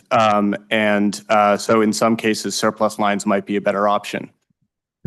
Yeah, I mean, Jordan already named several of the key points. Yeah, I would urge folks to read our report, in particular the section where we get into further detail of our first recommendation about restructuring the financial models of FAIR Plans. There are examples from other states that are doing things differently, as in North Carolina. And also, we lay out in further detail this idea of really doing a mapping of the institutions that are implicated in both the current instability, but also interested in increased stability in insurance markets. Obviously, the mortgage lending industry is an obvious one that comes to mind, but you could think of other participants in the real estate industry, brokers, et cetera, that really rely on stable insurance markets. And so what should their role be in ensuring the continued stability and functioning and affordability of insurance access for homes? Chair Elkins, Jordan and Moira, I'm wondering if you could tell me or expand a little bit on how are the surplus lines funded? Like who funds them? My question, I think, is getting at if it's investor funded, could they pull their funds at any moment, essentially collapsing the unregulated market? I'm very concerned because my members, the especially multifamily members of MCCD, are increasingly being forced to get insurance from the surplus lines market as the only option currently, and unable to secure resources from or plans from the FAIR Plan as well, which I would love to see or discuss, expansion, restructuring of the FAIR Plan. But I am very concerned that we are entering a bubble in which then could collapse the affordable housing market. So. Thank you. That's a very pertinent question. I will, again, share that Georgetown Law study, which goes into a little bit more detail about some of the concerns that arise when the surplus line growth is seen. One state where we've seen a lot of that has been Florida, right? And actually, Florida has taken some active steps to encourage more surplus lines. Surplus lines can sometimes be related to or affiliated with segments of the admitted market, but often they're non-admitted companies. In some cases, this has been actually quite common in Florida, especially after their 2022 reforms.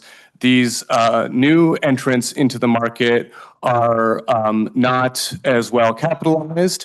And the key difference, of course, between the admitted and non-admitted markets is that surplus lines do not contribute to the state guarantee fund. That means that if there is an insolvency, policyholders will be left holding the bag. There will be no state guarantee fund to step in and make policyholders whole, which is not the case if an admitted insurer becomes insolvent.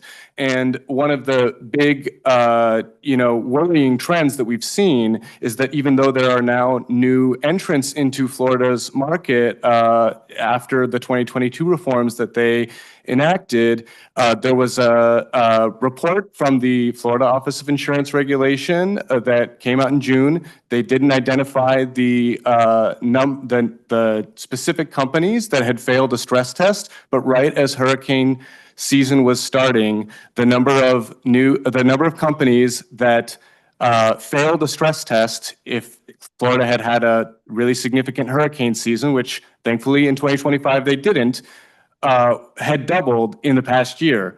We don't know for sure because we don't know the identity of those companies, but they're reading between the lines. It's reasonable to surmise that a significant percentage of those were those new entrants, including some surplus lines. Yeah, and I'll just supplement what Jordan said with the fact that one of my co-authors on an earlier piece of research that we published at CCI had done an in-depth study of Florida surplus line markets and found that many of them were essentially set up, the business model being to set them up for just a few years, bring in premium income in order to then invest that in stocks and bonds and what capital markets, and then go bankrupt, so that the shareholders, the executives, et cetera, did fine with those investments. The policyholders were left in the lurch, and as Jordan referenced, they had no access to any guarantee funds.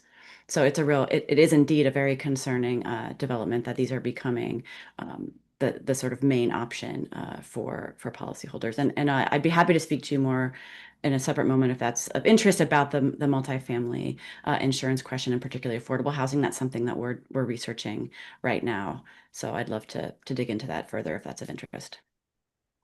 Okay, I think Bill has a question or a comment. Yeah, I would just, again, Bill Butler from the Independent Agents and Brokers Association. For our 6,000 members, I know that I sell both Minnesota Fair Plan policies and excess and surplus lines policies through my agency, and I know our members rely on these products heavily. The first testifier today from Beltrami County talking about what had happened there. I just know from my own experience with my own clients that in every single case, I would prefer to sell an unregulated or excess and surplus lines policy in a case where they had what happened in Beltrami County, even if there was a percentage deductible or even limited coverage or replacement cost coverage under these excess and surplus lines policies versus having a consumer insured under the Fair Plan because of the limitations of coverage under a Fair Plan policy versus what's offered on the unregulated market. And when I unregulated simply does not mean it's inferior coverage, it just means it doesn't fall under the purview of the Department of Commerce and has some of the financial protections in place. These are large national insurance companies, many times as financially stable as some of the large national carriers. So I think we need to be cautious about just saying that the unregulated marketplace is somewhere we don't want to place consumers, because it is a viable, robust market that is used for commercial and personal insurance across the United States. Thank you. And my response to that would be that you're right. I mean, the key thing to keep in mind is that we want to close the protection gap. Surplus lines may do that to a certain extent, but my concern is that they don't do that as much as they could because of their relationship with the state guarantee fund and the fact that they don't contribute to it. So if your question was, and this is a situation you're often in, right? Should my customer have no insurance at all, or a surplus line, or a fair plan, or part of the admitted market? Of course, I would prefer them to have a surplus line over no insurance whatsoever. But the more important point is that these questions of how to close the protection gap are a public policy imperative, and that all three of these entities need to be taken into consideration by this task force and the legislature.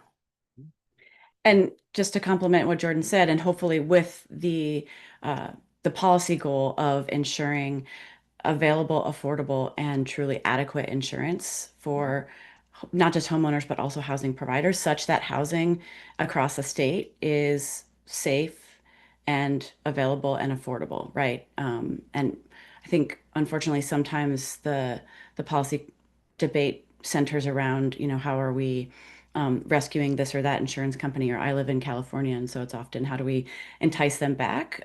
But to my mind, the question that policymakers can and should be asking is, what is the best use of these tools of insurance as part of a suite of policies that are addressing the growing disaster risk in a way that is ensuring that housing availability and affordability. Okay, great. Thank you. I don't see any other questions. So Jordan, can you let Ava know I'm going to be late? I already have, actually. Thank you. Thank you. The next presentation is Dave Snyder and Rhonda Hurwitz from APCIA.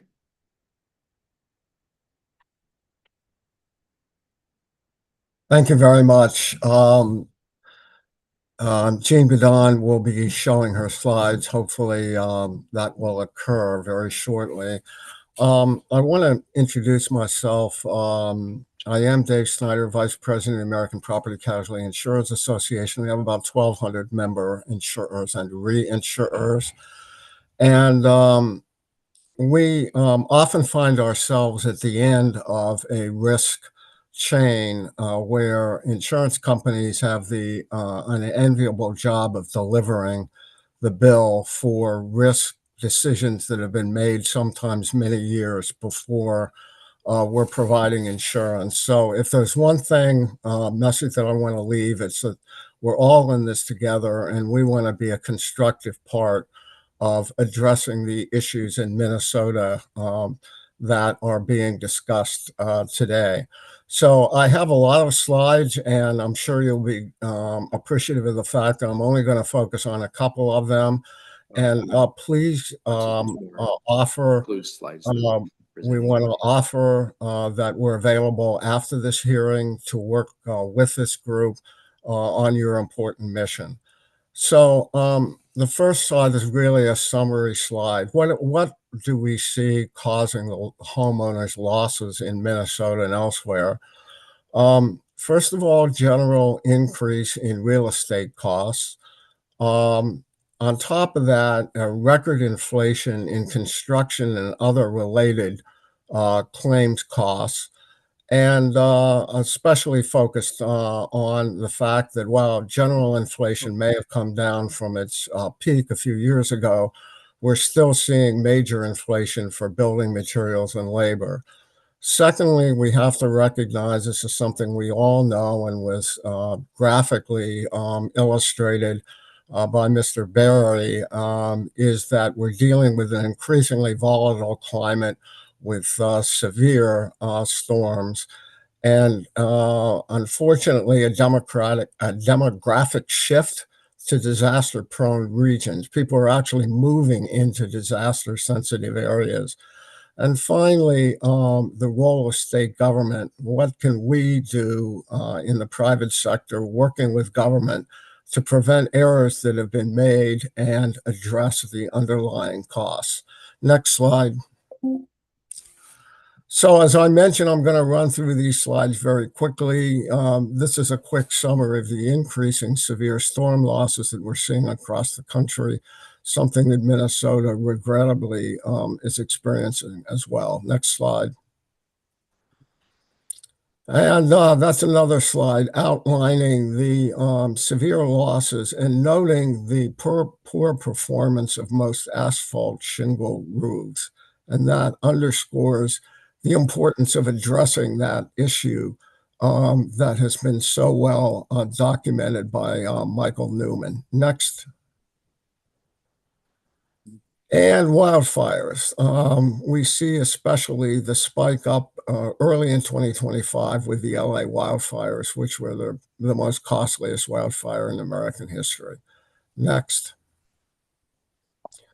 Risky growth patterns. This is something that I mentioned a few minutes ago. We're seeing a remarkable growth in building exactly where the building shouldn't be. Next issue. Next slide. Yep. And as I mentioned earlier, increasing catastrophe losses in many cases driven by higher rebuilding costs and inflation that affected the entire United States, but affects Minnesota as well in terms of rebuilding costs. Next slide. Again, a slide outlining the cost of a particular effect of inflation in exactly the kinds of goods and services paid for through insurance claims. Next slide. And we recognize that there are particular challenges to multifamily and affordable housing, and that's an area where, in particular, we believe that a partnership between private insurers and government is very much needed. Next slide. So here's just from our perspective, a little bit of what we've seen as documented by the NAIC's most recent profitability study.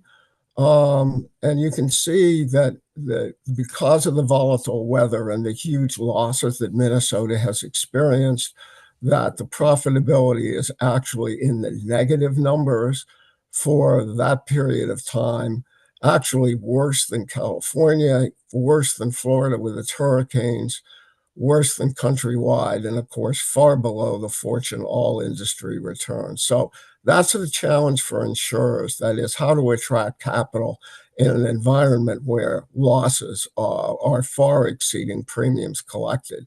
Now, my hope is that 24 and 25 will see a reckoning and some rebalancing, and the hope even for an improvement in the insurance market nationally as well as in Minnesota. It's too early to predict that, but the hope is that some of the premium pressures and availability pressures may be starting to dissipate as a result of some of the actions constructive, positive actions we've heard today and some of the things that Minnesota may do in the future. Next slide. So again, this outlines the 10-year underwriting losses countrywide, and again, pre-tax operating gains countrywide. But very much Minnesota is a challenge in terms of profitability, with more years of unprofitable operations over the past 10 years than profitable. And yet the insurance industry has a long-term commitment to Minnesota, and something we want to underscore and maintain. Next item. So this slide summarizes where we see the pressures occurring. In summary, higher rebuilding values, demographic shifts toward climate-sensitive areas, inflation, worsening weather and legal system abuse. At the same time, and Minnesota has avoided this, and it's a major reason why the market is much better in Minnesota than it is in California, for example. Minnesota has not engaged in suppressing necessary rates. Next slide. What we think is unproductive responses. First of all, we believe that fair plans serve a valuable role, but they should be a path of least resort. That fundamentally they are too prone to underpricing risk, creating deficits that then are either a government or private sector responsibility or burden. Rather, I think we all have a commitment to growing and assuring a stable, admitted insurance market, as well as a surplus lines market, to avoid policies ending up in the FAIR Plan. And another point, lesson learned from California: please avoid the rate approval delays that really led to the availability issues in California. One takeaway lesson is, please, Minnesota, don't become California. Next slide. So moving on to solutions. And here's a key slide. What is the role of insurance? What should we be doing? What are we doing? Well, we're as this session today, we're committed to working with you to identifying issues and solutions to those issues. You've heard in significant detail the work of the IBHS, and we also advocate for stronger building codes and land use policies.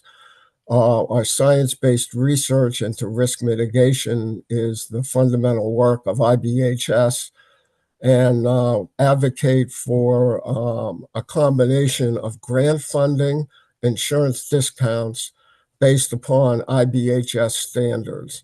And finally, investing in underwriting and climate and renewable technology, which is something a number of our members do. Next slide. Quick summary. It shouldn't come as no surprise that investments in mitigation pay back significantly. Next slide. Building codes, something, again, we can learn from some of the lessons in Florida, and that's an example of a community that survived a major storm while other communities had massive damages. Next slide. So we think there's a really alignment on policyholders between communities, insurers, and government in general, in terms of understanding why insurance losses are as high as they are, understanding that they literally drive insurance premiums and availability, and that the things that we can do to work together, many of them have been outlined already. Next slide. And that's a quick slide on IBHS. I won't spend any more time on it. Michael Newman well summarized their programs, and I would note that sometimes it's forgotten that IBHS work is 100% funded by insurance companies. Next slide. So financial incentives for resilience, grants, low interest loans, waive and reduce fees, tax credits, insurance incentives are all potential tools. Next slide. In terms of return on investment from resilience, this slide summarizes some of the research and some of the findings. Some of them you have heard today, and that's provides other resources for future study. Next slide. The Alabama study has already been talked about, so we'll go to the next slide. APCIA policy view on insurance-based mitigation that again, insurance companies under appropriate circumstances come forward with actually based discounts. The key thing is that the mitigation be defined according to IBHS standards, so insurance companies can have confidence in those standards. And then the importance of government grants is a key part of that tripartite effort that has been documented to show major returns and positive developments. Next slide. This one talks about catastrophe savings accounts. To the extent that you have them, it's great. To the extent that you don't, consider them. Next slide. So I also note that I'm an elected local government official in Northern Virginia, and let me put together here, just focus on these slides very briefly, and then we'll conclude. First of all, there are federal resources, and to the extent that those are available, make maximum use of it. It's critically important, this was mentioned by another speaker, that there be a whole of government approach, that labor and industry, the insurance regulator that has a lot of data and useful information, work together in approaching this set of risks, which have many origins and many solutions. We suggest that there be no unnecessary regulatory barriers to risk assessment and actuarial rate making, and beneficial use of technology such as aerial imaging and innovative products such as parametric insurance. That's a type of insurance, by the way, where there's an automatic payment based upon an event occurring, but there is a predetermined amount of payment. It does not change based upon the actual loss, but it might be something available to respond to low-income communities, may be available to finance deductibles. Next slide. Allow flexibility in insurance coverage. Now, it was criticized earlier that insurance companies are using deductibles, yet we would argue to the contrary, that insurance deductibles in a very high cost environment where the losses are very difficult to control and are often climate related, and we see some of that circumstance in Minnesota, that deductibles actually allow policyholder to at least provide some coverage rather than, and we would say that contrary to those who would argue that it takes coverage away, we would argue that it makes it possible to provide less insurance coverage. Work at the community level, and we realize this is something the insurance industry needs to do in partnership with you and local government.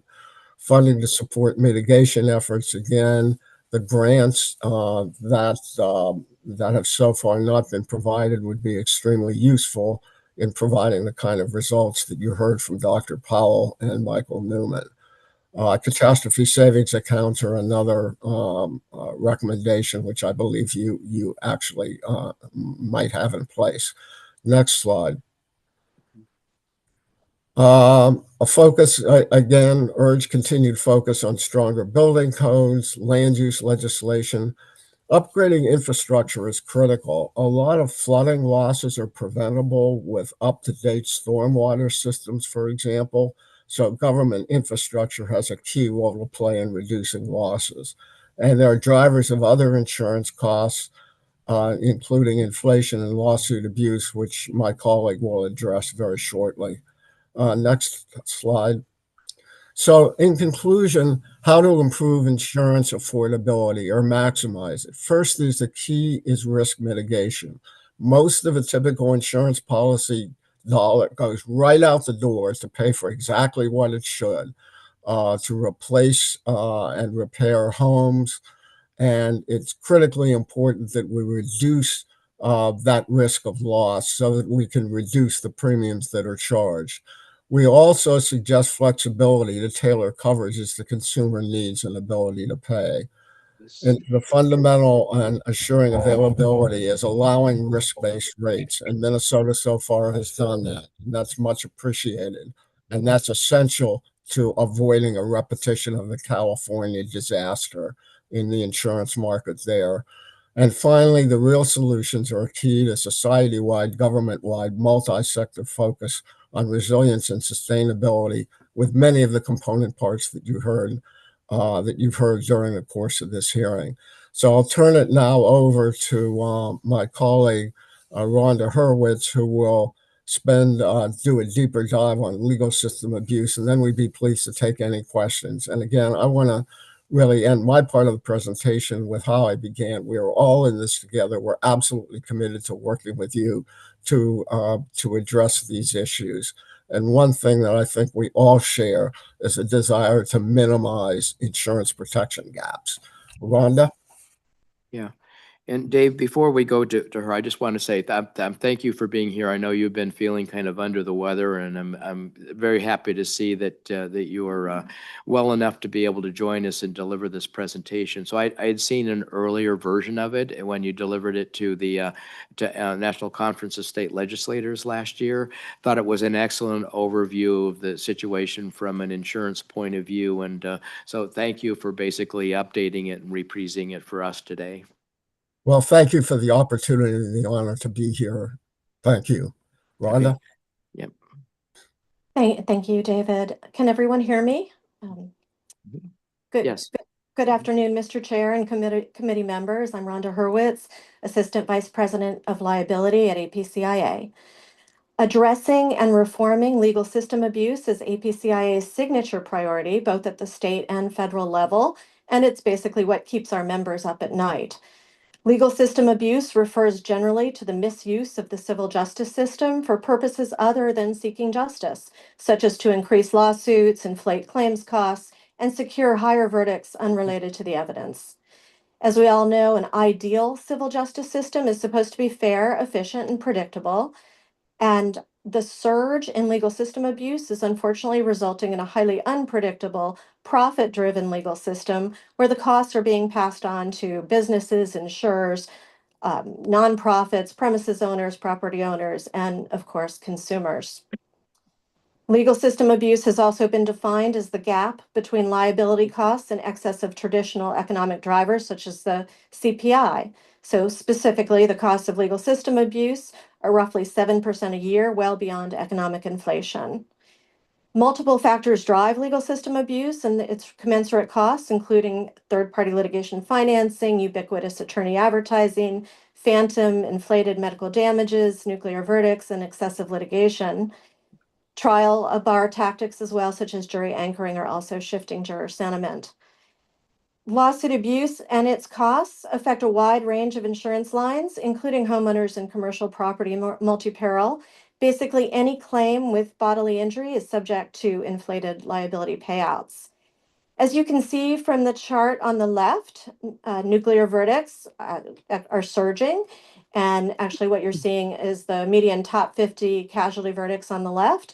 And then on the right, data points related to nuclear verdicts. I won't go through all of them due to time constraints. But nuclear verdicts are costing our companies dearly. Insurers must anticipate the possibility of these payouts and factor those costs into their rate calculations. So turning to Minnesota, Minnesota tort costs are higher than its neighboring states with a $5,012 annual tort burden per household. That's according to the Perriman Group. Third-party litigation financing is a documented driver of legal system abuse and nuclear verdicts. It is undisclosed and unregulated in Minnesota currently. There were new state liability burdens that were passed into law in 2023 in Minnesota, including an expansion of the wrongful death statute, which prior to the legislation was constrained to economic damages only. And Minnesota is also a medical malpractice outlier with a 4-year statute of limitations as opposed to a 2-year, and no caps on damages in medical liability situations. And I will also say no caps on damages in personal injury. Your neighboring states all have caps on medical liability, non-economic damages. Because David went over the homeowners profitability NAIC data, I won't spend any time on this slide other than to say that the homeowners and commercial multi-peril are underwater from a profitability perspective. As for Minnesota personal injury lawsuit trends, this is data taken directly from the Minnesota Judicial Branch website and pulled just last week.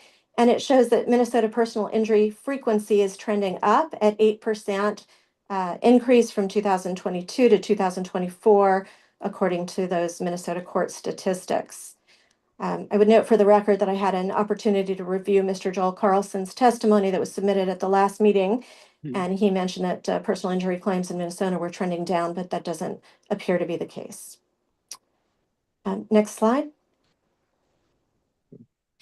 I want to spend a few minutes talking about third-party litigation funding, since it is a key driver of lawsuit abuse, including a driver of increased insurance premiums and related tort costs. Litigation financing is mostly a secretive industry because only 10 states currently require disclosure. It has grown to a $16.2 billion industry in the United States. It is quietly transforming our civil justice system. It's the practice, as you probably know, of hedge funds and other private financiers investing in litigation for a cut of the profits, basically turning our court system into a trading floor. Awards intended to compensate injured claimants are redirected to unrelated financiers. And studies show that TPLF, third-party litigation financing, inflates litigation and costs, generates non-meritorious claims, prolongs cases, generates nuclear verdicts, creates significant conflict of interest, including taking control of suits away from the parties involved, and even engenders national security concerns. Addressing TPLF is a top priority for us, and we're pleased to say that we were heavily involved in the legislation now in 5 additional states that require disclosure. I want to note also that APCIA very much supports and applauds the Consumers in Crisis Protection Act, authored by Senator Seeberger and Representative Perriman. The bill requires accountability and regulatory safeguards. In addition, funders are required to disclose their presence to all parties. The bill also has numerous consumer protections. I will say that homeowners' claims are not immune to the backing of third-party litigation financing. I spoke to a Florida attorney just the other day, and he said that third-party financiers are backing portfolios of homeowners' claims in Florida, and we've seen that in Louisiana as well. Turning to Florida, let me just say that when meaningful and state-specific legal system abuse reforms are implemented, there are enormous benefits, and Florida is proving that to be true. So there are other states as well, West Virginia and others that we can also use as examples, but with respect to Florida, they passed a sweeping reforms in 2022 and 2023. And already, according to the Florida's Office of Insurance, loss ratios are dramatically improving. Property litigation is plummeting. Defense and cost containment expenses has dropped from 8.4% of premiums to only 2.8%. Florida's seen a market decline in excessive verdicts. It was the number 2 state for nuclear verdicts. It has now gone down to number 10. Citizens, the insurer of last resort, it has significantly depopulated. Florida's top auto insurance writers have filed for rate reductions, mostly between 6 to 10.5%. And they're offering, at least I've heard recently, State Farm and others are offering rebates to their policyholders. And Florida had the lowest average property rate increase across the nation at 1%. So we do view Florida as emblematic of what meaningful state-specific tort reform can do with respect to increasing affordability and availability. And if next slide, I'll just mention that these are a few quotes attributable to legislators and the Florida OR attributing Florida's increased affordability and availability to the positive tort reforms. And I'll end by saying that Minnesota can also reap the benefits of a more efficient judicial system while growing the economy. According to a recent Perriman Group data study, if Minnesota were to enact reforms examined in the report, the resulting savings to the residents and businesses of the state would be over $3 billion. And if time permits, I'm happy to answer any questions. Thank you, Mrs. Hurwitz. I do have one question. A lot of this, the information in these slides is kind of across lines. Do you have more of the data that would break down these costs strictly for home insurance? Yeah, that's a great question. Personal injury cases are about 2 to 3% generally of homeowners, liability, but the personal injury cases have the significant severity associated with them. I did have a slide. I don't know if we went through this quickly, but with respect to homeowners, dog bite cases have drastically increased.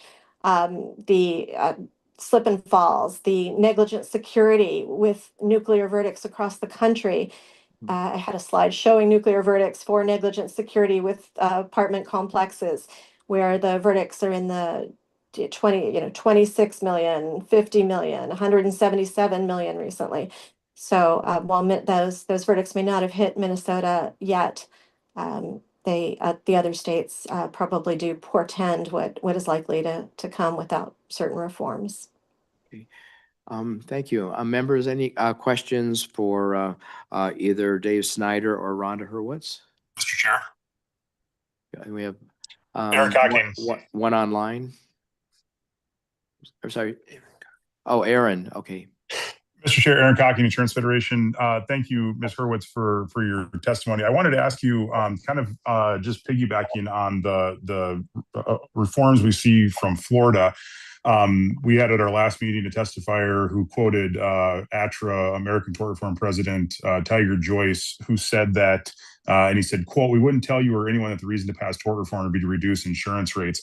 I'm wondering, in light of what we've seen in Florida, Tiger, do you think that's still reflective of his sentiment or what we've seen as a result of the Florida reforms? Thank you for that question. We are closely aligned with Tiger and ATRA. They're coalition partners. We work with them extensively. Sherman, that was a quote that I believe Joe Carlson referenced from 1999. Since then, and not only attributable to the Florida reform efforts, but from other data that has come to light. Sherman Joyce has said in multiple public statements that tort costs and increasing excessive litigation costs are increasing premiums, and that tort reform does decrease premiums. And I have his specific quotes here. I'm looking for them. But yes, he has recanted what was taken slightly out of context from 1999. I see right here from Sherman Joyce just recently. As frivolous lawsuits proliferate, the costs associated with these abuses contribute to lost jobs, higher insurance rates, and lower income for everyday citizens. And with respect to Nevada, he was talking about tort reform there. The state's legal climate has led to excessive tort costs, which add more than $1,100 annually to Nevada residents' insurance. So you can see that the 1999 quote is really not relevant now. Thank you. Thank you. I think Bill's got a question or a comment. Yes, Bill Butler with the Independent Insurance Agents. I know this year out in Washington DC, third-party litigation funding was one of our major initiatives at our national legislative efforts. And it doesn't go just to affordability, but it goes to coverage in general.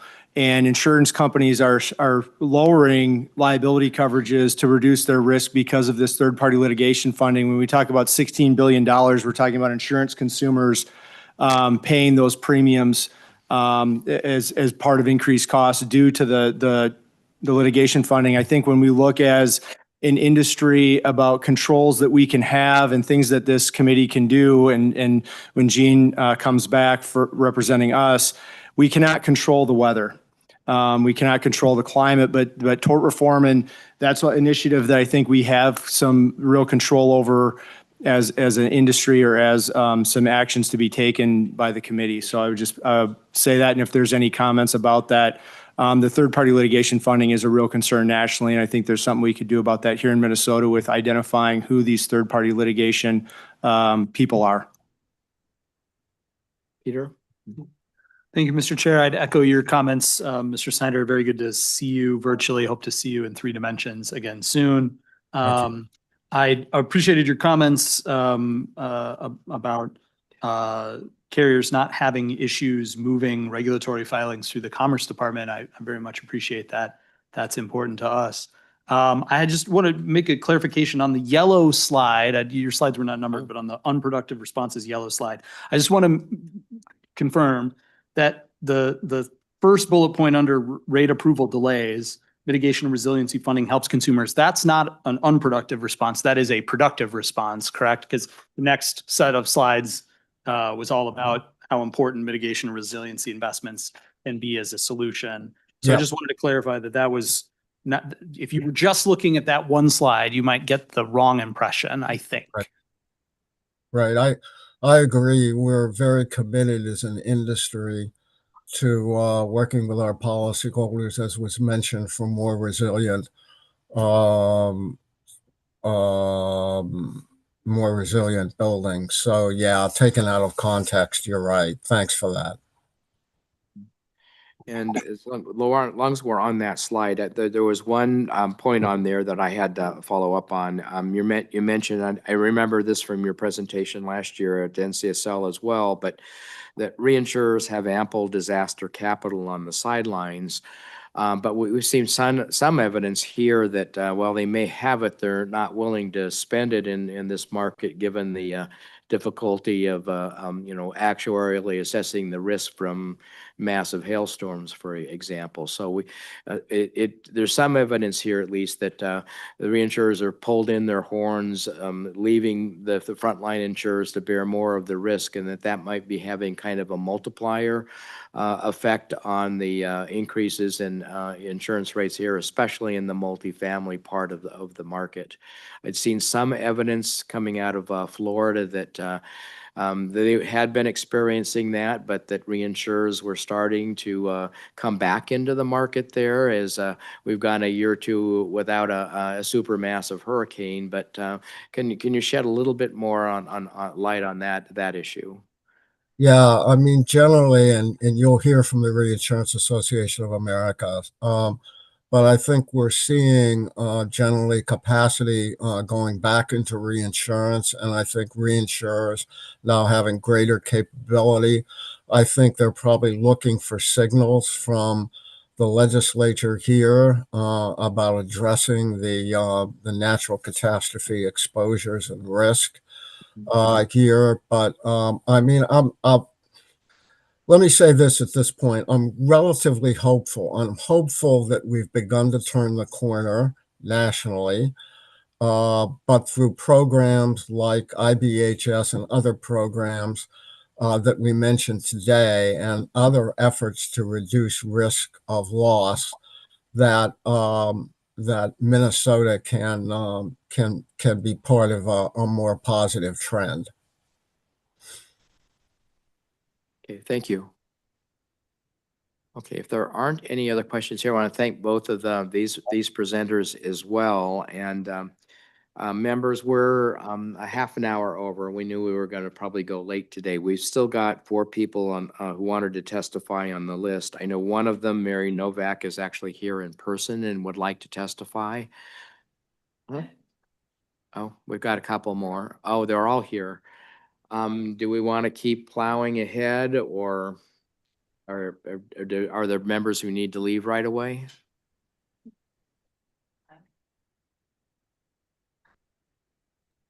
I don't know that I can make that promise, but Mr. Chair, yes, Senator Doms. I think if nobody has to leave, I think we should just move forward. These folks have come in to testify, and we hate to have them come back again. So unless Okay, I'm somebody seeing has to all leave, nodding heads in the room as well, so we'll just keep plowing ahead then. Yes. Okay. Okay. Cool. So the next person, or does Mary need to leave? Right. No, you're okay. All right. So the next person on the list is Julia Nervone.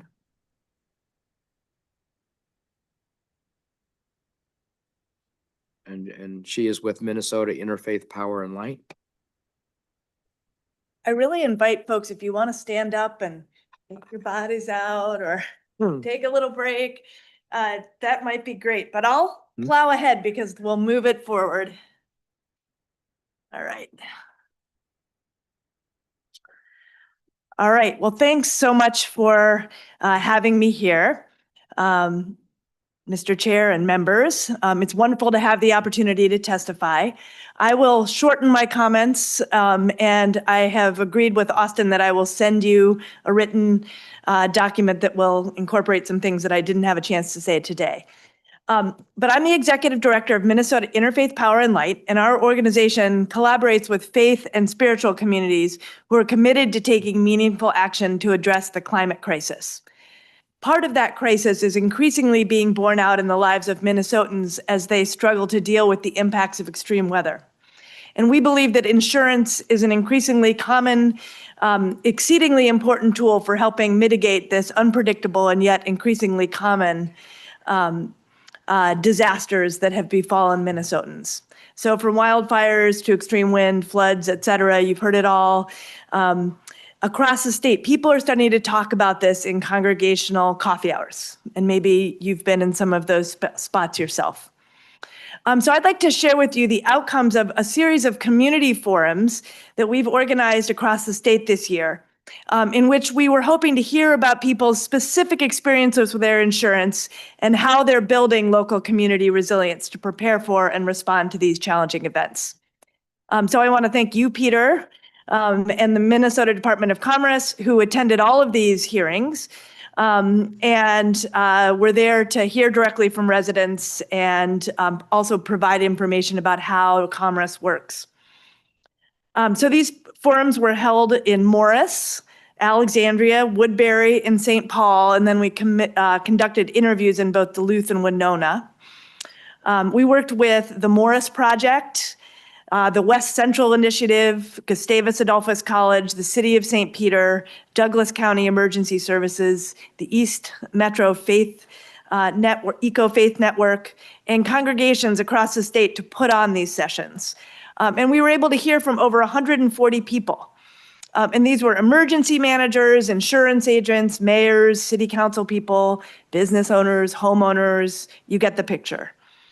And we're going to put a comprehensive report on this, on these sessions on our website, so that will be available to you as well.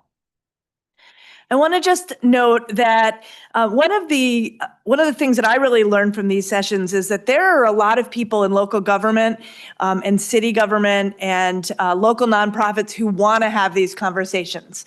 They want to be able to bring their stories to you. They want the types of reform that you all are tasked with making. A lot of these folks actually were really concerned not only with insurance, but also with the impact of local disasters on their county budget. And they're very worried about the impact of the retraction of federal funding. That's not the topic here today, but I just wanted to say that it's something that for them, it's very important to be connecting the dots. So in general, we heard our overarching concerns about the rising cost. People really were interested in hearing about or having greater transparency Some folks are having difficulty navigating insurance disputes. People reported that insurers were, some of the insurance companies were contesting damages and leading the homeowners to have to provide evidence for why it was that something was associated with a particular storm. That was really stressful for people.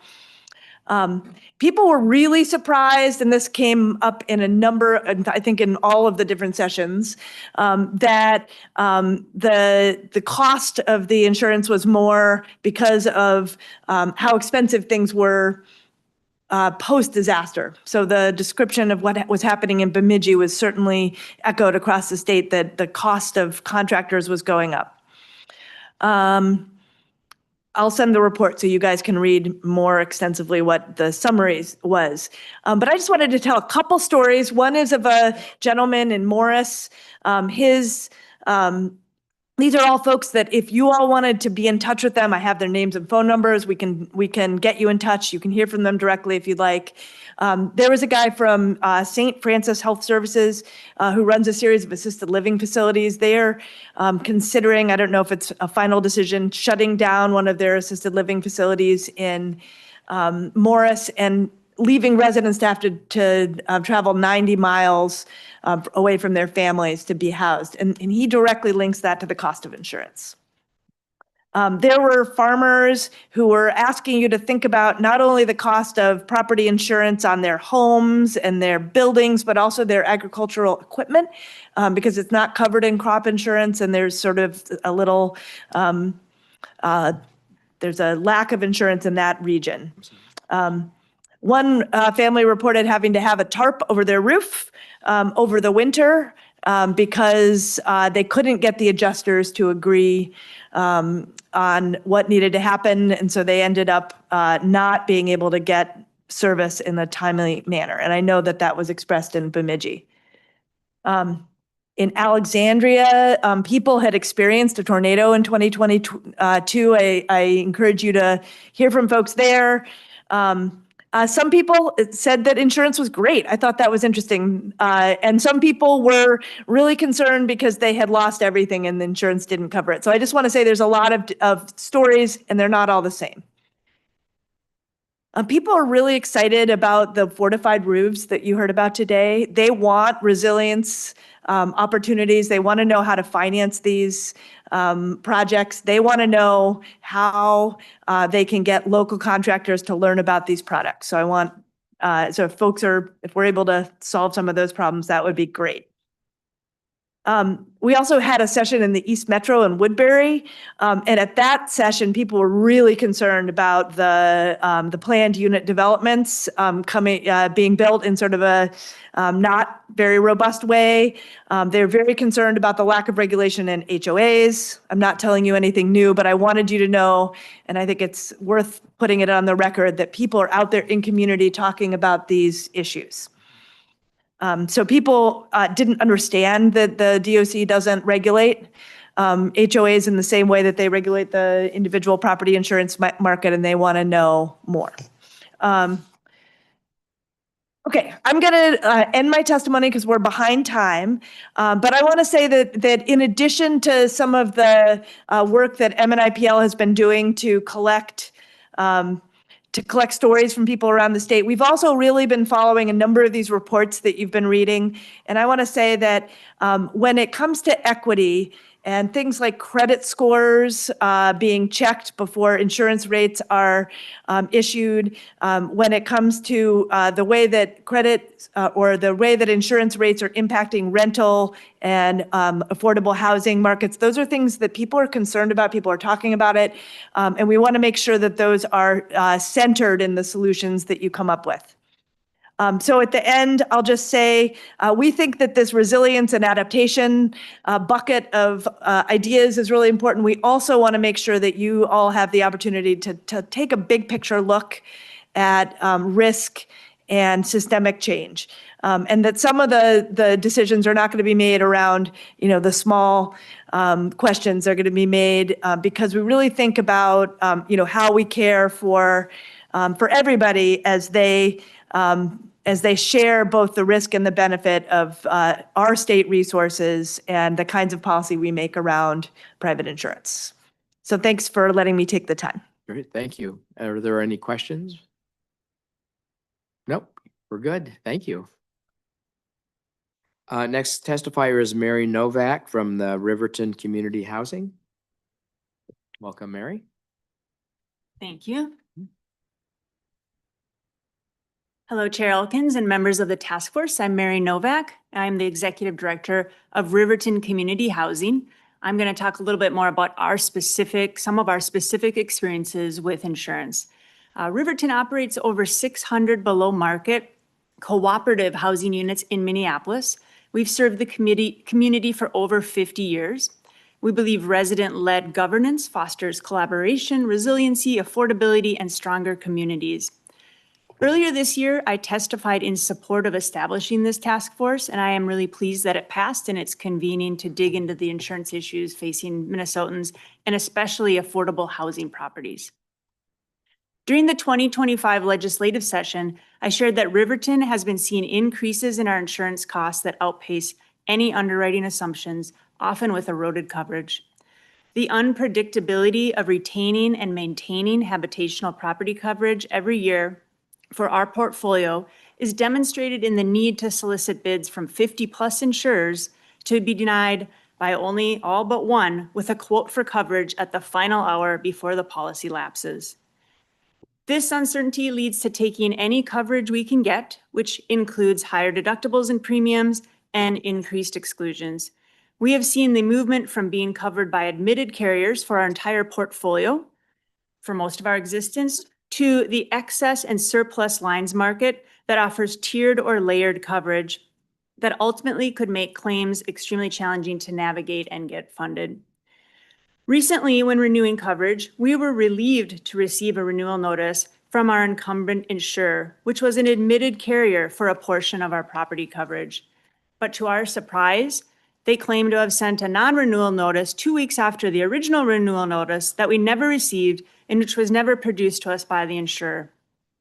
Minnesota statute requires a 60-day written notice for non-renewals, and while we would have had a case to push on this company for non-compliance with the law, we did receive coverage from this insurer for the casualty portion of our coverage. As such, we didn't take any action, and instead we felt we had to accept inferior property coverage from other companies. As an executive director of a small affordable housing organization, I never anticipated having to spend so much time focused on insurance.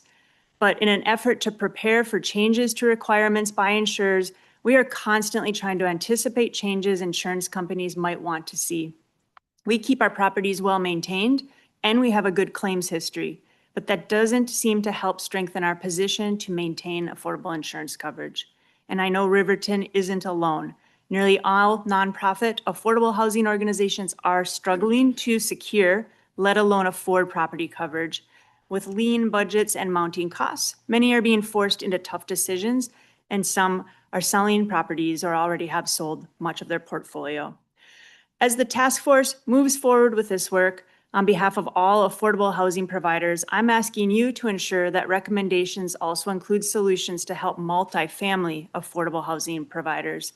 Carrie on the committee has made me aware that you may consider changes to the Strengthen Minnesota Homes program, changes to the state's FAIR plan, and possibly changes to liability laws. To that last point, I want to share that we had a slip and fall claim at one of our properties, which has resulted in impacting our claims history.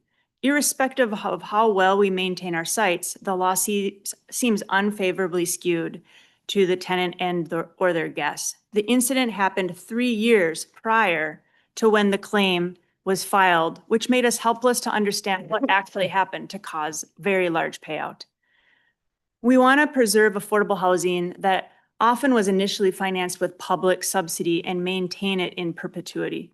The growing concern over insurance is threatening existing and future affordable housing and is specifically impacting Riverton's ability to continue our mission to provide quality housing for our more than 1,300 cooperative residents that live in our properties. Thank you for allowing me to testify. I'm available if you have questions. Great, thank you. Questions for members? Carrie? No? Good job. Thank you. All right, thank you. Getting there, two more to go. Bernadette Hornig from the Hornig Companies. Mhm. It's interesting.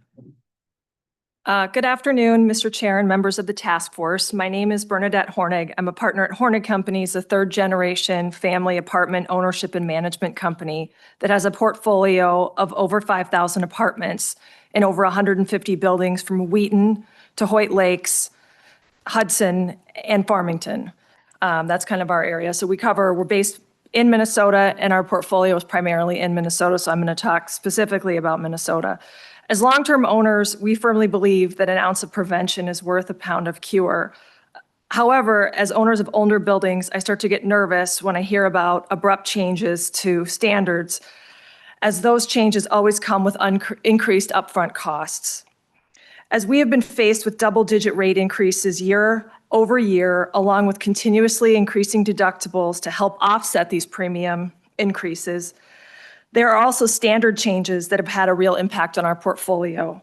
For example, about a year ago, we received a notice that we had to replace all stab lock panels in our apartments due to increased fire risk.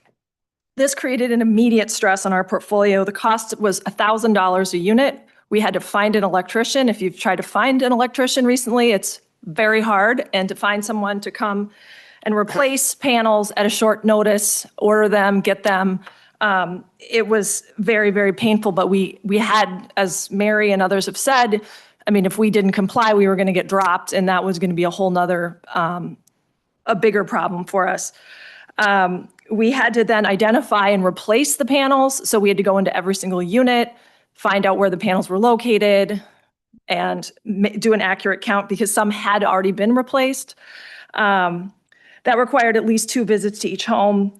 I just want to put in a plug. I know you guys were talking about insurance, but there's been a lot of regulation in Minnesota related to multifamily housing, and the state passed some very onerous notice requirements for owners to give notice to residents. So we have to give them 24 hours notice.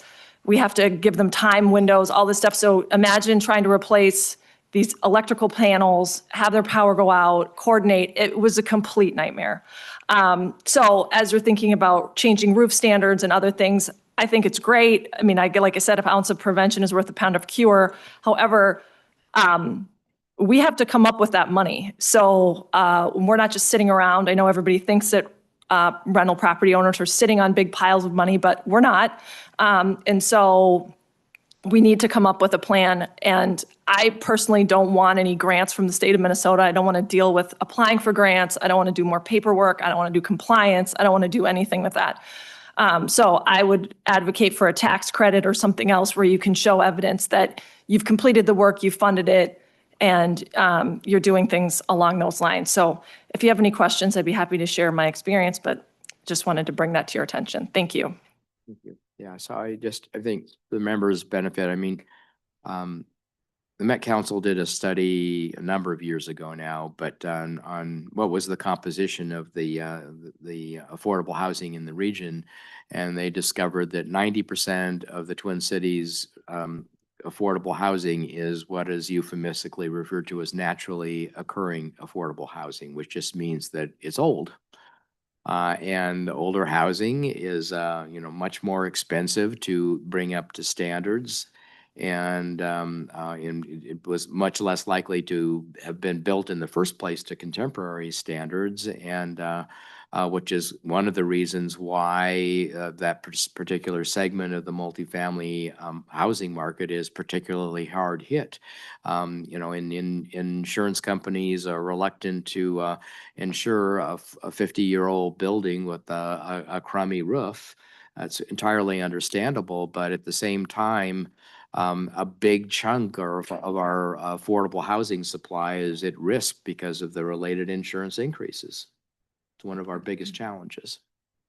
I'll also say, we have a lot of older buildings, but they're also, yes, that's an issue, but they're also in certain cases built to a higher standard than what you would build today. I mean, we own a lot of brick buildings in Minneapolis, concrete buildings that nobody's paying for. No one's going to pay to build a post-tension concrete affordable building right now. It's just unfeasible. So I mean, they're not all necessarily in terrible shape. I think it's just, it's a very diverse portfolio of buildings. And I think when you're trying to make decisions on a statewide basis that covers all of these eventualities, it's a challenge for your committee, to figure out how to cover all of those different product types and building types. Thank you. All right, last on the list, we have Dan Kitzberger from Minnesota Housing.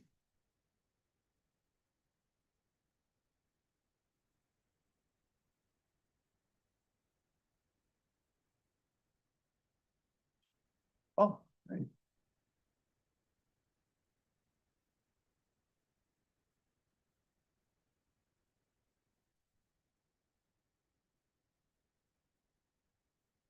Thank you, Mr. Chair, members. Again, my name is Dan Kitzberger. I'm the Legislative Director at Minnesota Housing. I have just a few slides, and I'll try to draw out a few key elements of them since I know a lot of it has been touched on already.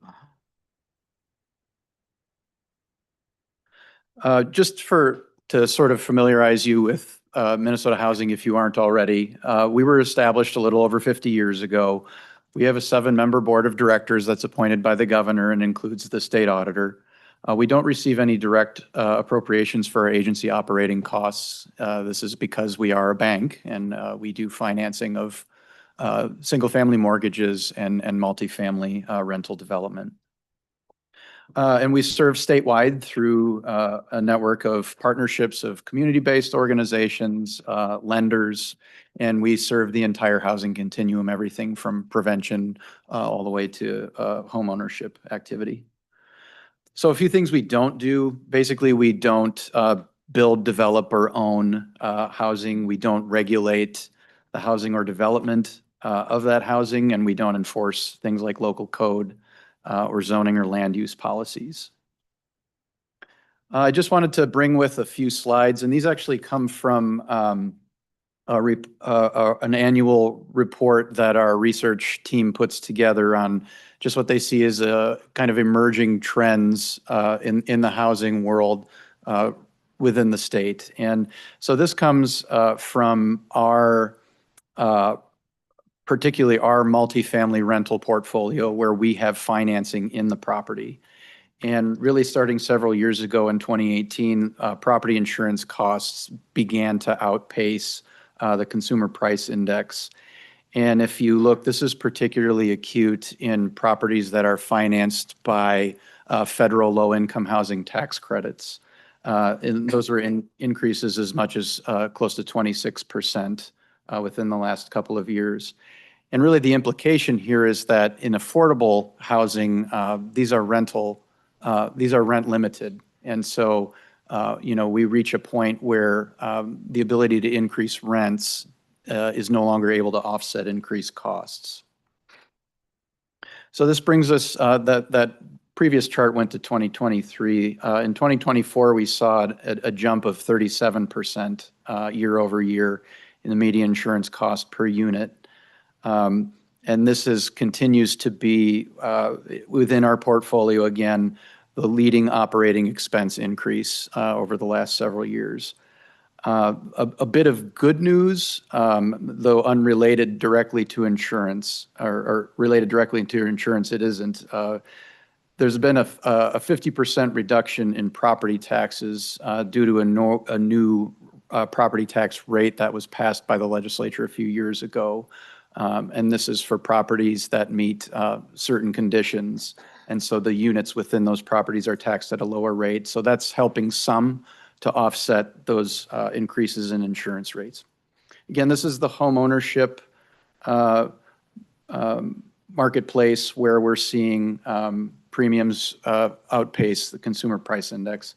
And the implications for this, I would note that it's starting to price out households with incomes at $100,000 to $128,000 a year are from buying a median priced home.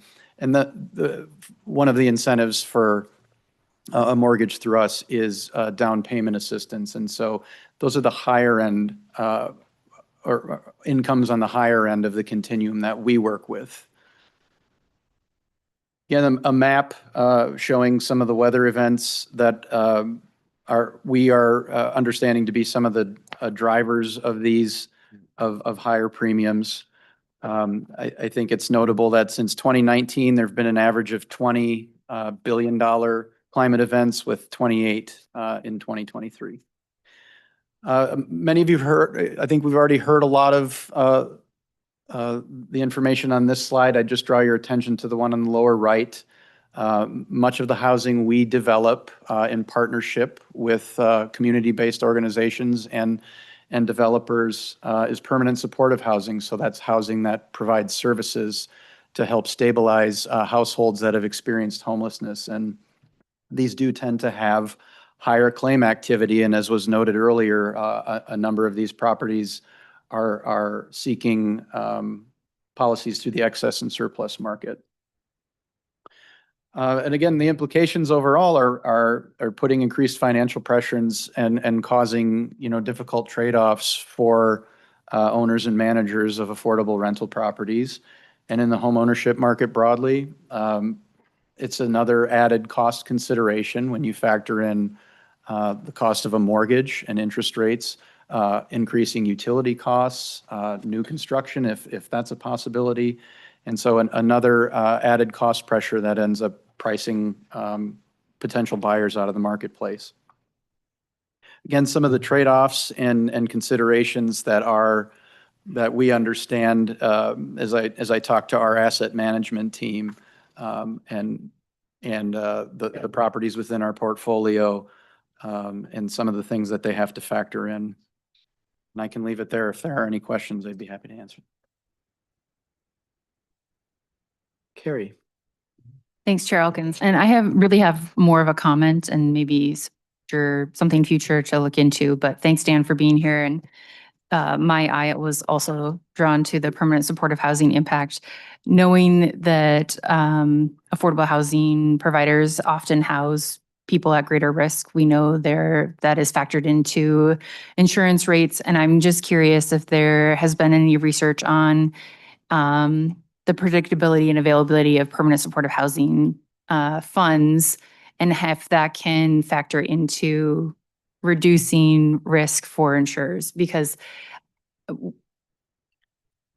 we know that the predictability of supportive housing funding is not there right now. That is done by a different agency, DHS. And so it is a factor that we're looking into as well, multiple things, not just insurance, but just something I wanted to state as a place to maybe explore further in future sessions, or have conversations with some of the insurance experts to see if there's anything we can do in that space. I appreciate that comment. And, as we're aware, the funding streams that are relied on for operations in particular of supportive housing are under threat. A lot of that comes from, the federal government and is administered by the state and counties. And so it's certainly a consideration. Yeah, I mean, I think and something I hadn't really focused directly on was that, if you're the owner of a property funded with low-income tax credits, that your rent you can charge is capped under those programs, which can really put you between a rock and the hard place, and which is why I think a lot of the nonprofit developers are really on the ropes right now. Questions about whether they're going to be able to have to stop selling off properties, or their viability is a going concern, just because they can't keep losing money forever.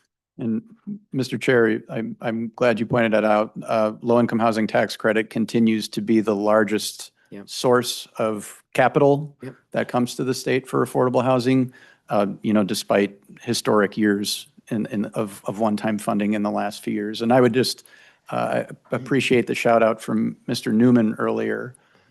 We are able, or as part of our multifamily consolidated process, we offer optional points for multifamily properties that have fortified certification.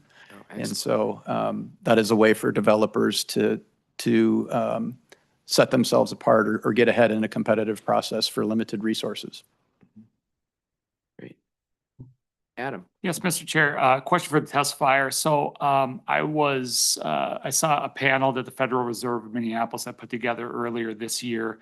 And on there was a representative from a multi-housing community who had said that some of the legislative changes around evictions and other ways of removing problem residents could be contributing to this problem. Just curious, do you agree with that assessment? Is that I could just see that being unintended consequence of perhaps some legislation that was passed. Is that a driver that you're seeing, from where you sit? Just curious, any reaction to that? Yeah, Mr. Chair, Mr. Axvig, do I have that right? That's one of the areas where we're somewhat of a neutral observer, and also, the properties we finance and the managers of them are subject to those laws. And so, we started to see some increased attention on this several years ago during the pandemic and the eviction moratorium, and we were the agency that administered emergency rental assistance. So there began to be, something of a more intensive conversation around, eviction and the timelines for notice and the proceedings involved in that. And so, as far as it being a cost driver within our portfolio, it's not something I've heard a lot about, especially in comparison to things like insurance or cost of labor or, front desk services. And I think that that's kind of the other variable within our properties is there are frequently support services around a household or an individual in a household in order to help them stay housed and to mitigate the impact to the property and the neighbors. And so, I know that those kinds of things aren't available through the broader marketplace generally, but there are mitigating factors within our portfolio. Carrie? I'll just add a brief comment that there are things we are certainly looking at doing around changes to, say, like the continuum of care recommendations that we'd like to see. The prioritization of housing the hardest to house individuals first, which often are in active addiction and going into a place where people are in recovery. And so I think there are ways that we can start to look at how the housing model, affordable housing providers are being put on the front line of our drug epidemic, to be honest. And they're being asked to solve for something they are not adequately funded for, which is where the need for more supportive services funding comes into play. But also, are there changes that we can look at to make that adequately support these properties if they have to hold certain units open for the high priority homeless residents, then those units are vacant and they're not able to collect rent. And that can then factor into tighter budgets, all those things factor in. And so we are looking at those things as well. And, those things are being factored into things that we're thinking about. So.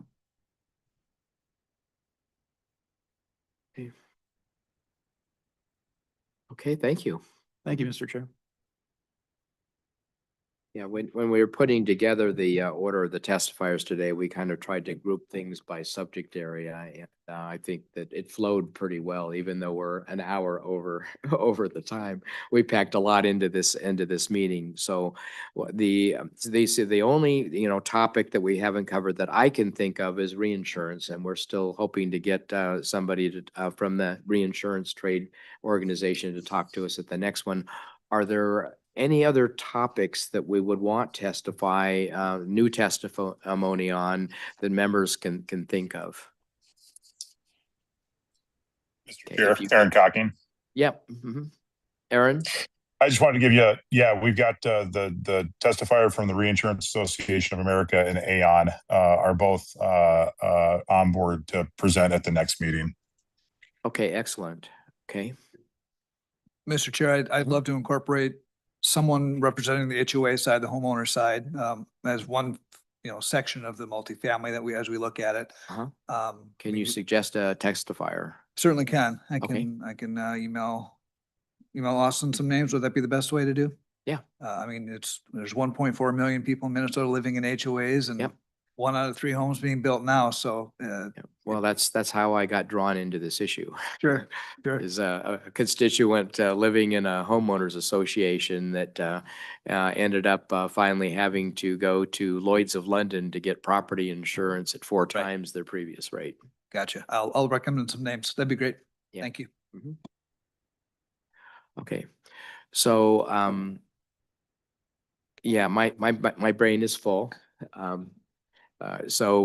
We've had a lot of information to digest over the last two meetings. So start thinking, putting your thinking caps on, and we can start brainstorming on solutions. And Peter, you've got a Mr. Chair, to that point, are there specific instructions that you'd like to give us about sort of those brainstorms? Do we want to send them to you and Austin before the next meeting? Should we bring them to the next meeting so we can talk about them?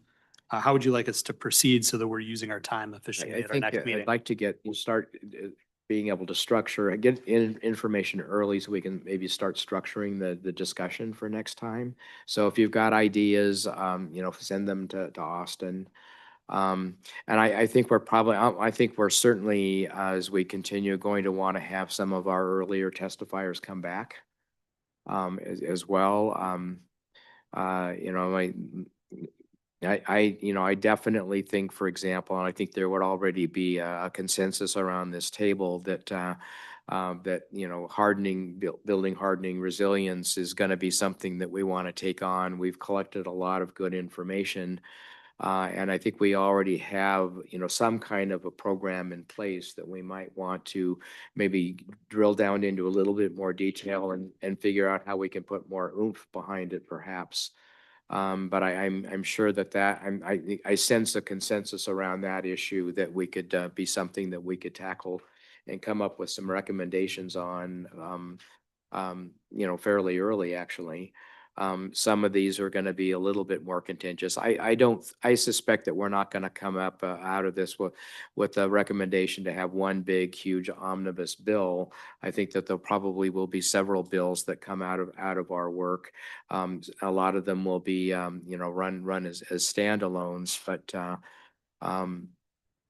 but yeah, so I think, I want to learn more about reinsurance. I think that there's probably some work that we'll want to do related to enhancements to the FAIR plan. What are others thinking right now? They think things would be low hanging fruit for us to pick up. Adam's got an idea. Yeah, I mean, Mr. Chair, I think it would be interesting to have a conversation about the concept of a catastrophe savings account. It is in one of the slides that the APCIA had, creating some sort of HSA style account, but for perhaps home maintenance projects that could cover deductibles or other expenses incurred, when there's a weather event. I think that having somebody who can speak to that issue, it might be good information for the work group to maybe discuss. And so I would just add that to the list of things that could be potentially on the table as a facts here. Others? Things that are apparent right now? I do think the tort, the law, that's a big factor that can really have a lot of effect, and there's history elsewhere. It's been successful. I think it's something I think it's low hanging fruit personally. Gary?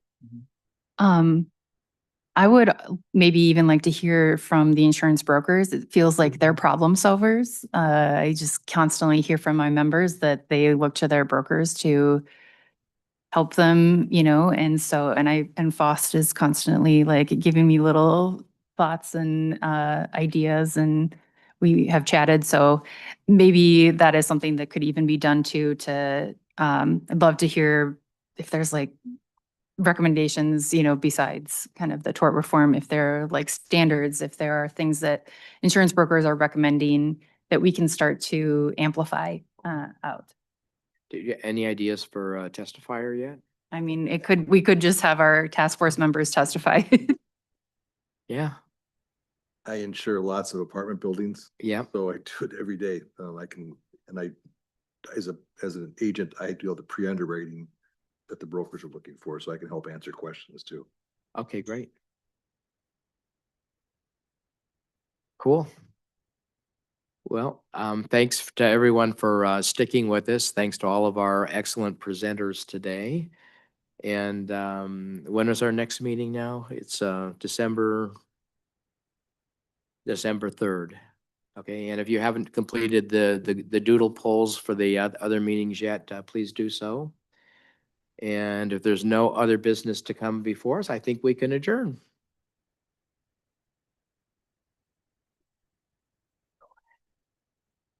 So, Good work. are you already running? I've got a few. Yeah, I had a few that were dropped last session. And then got some ideas here today. So you'll be in charge of that one? Yeah, I can, absolutely take the labor on that one. That's some good ideas. Yeah. Excellent. Yeah. Good. Good.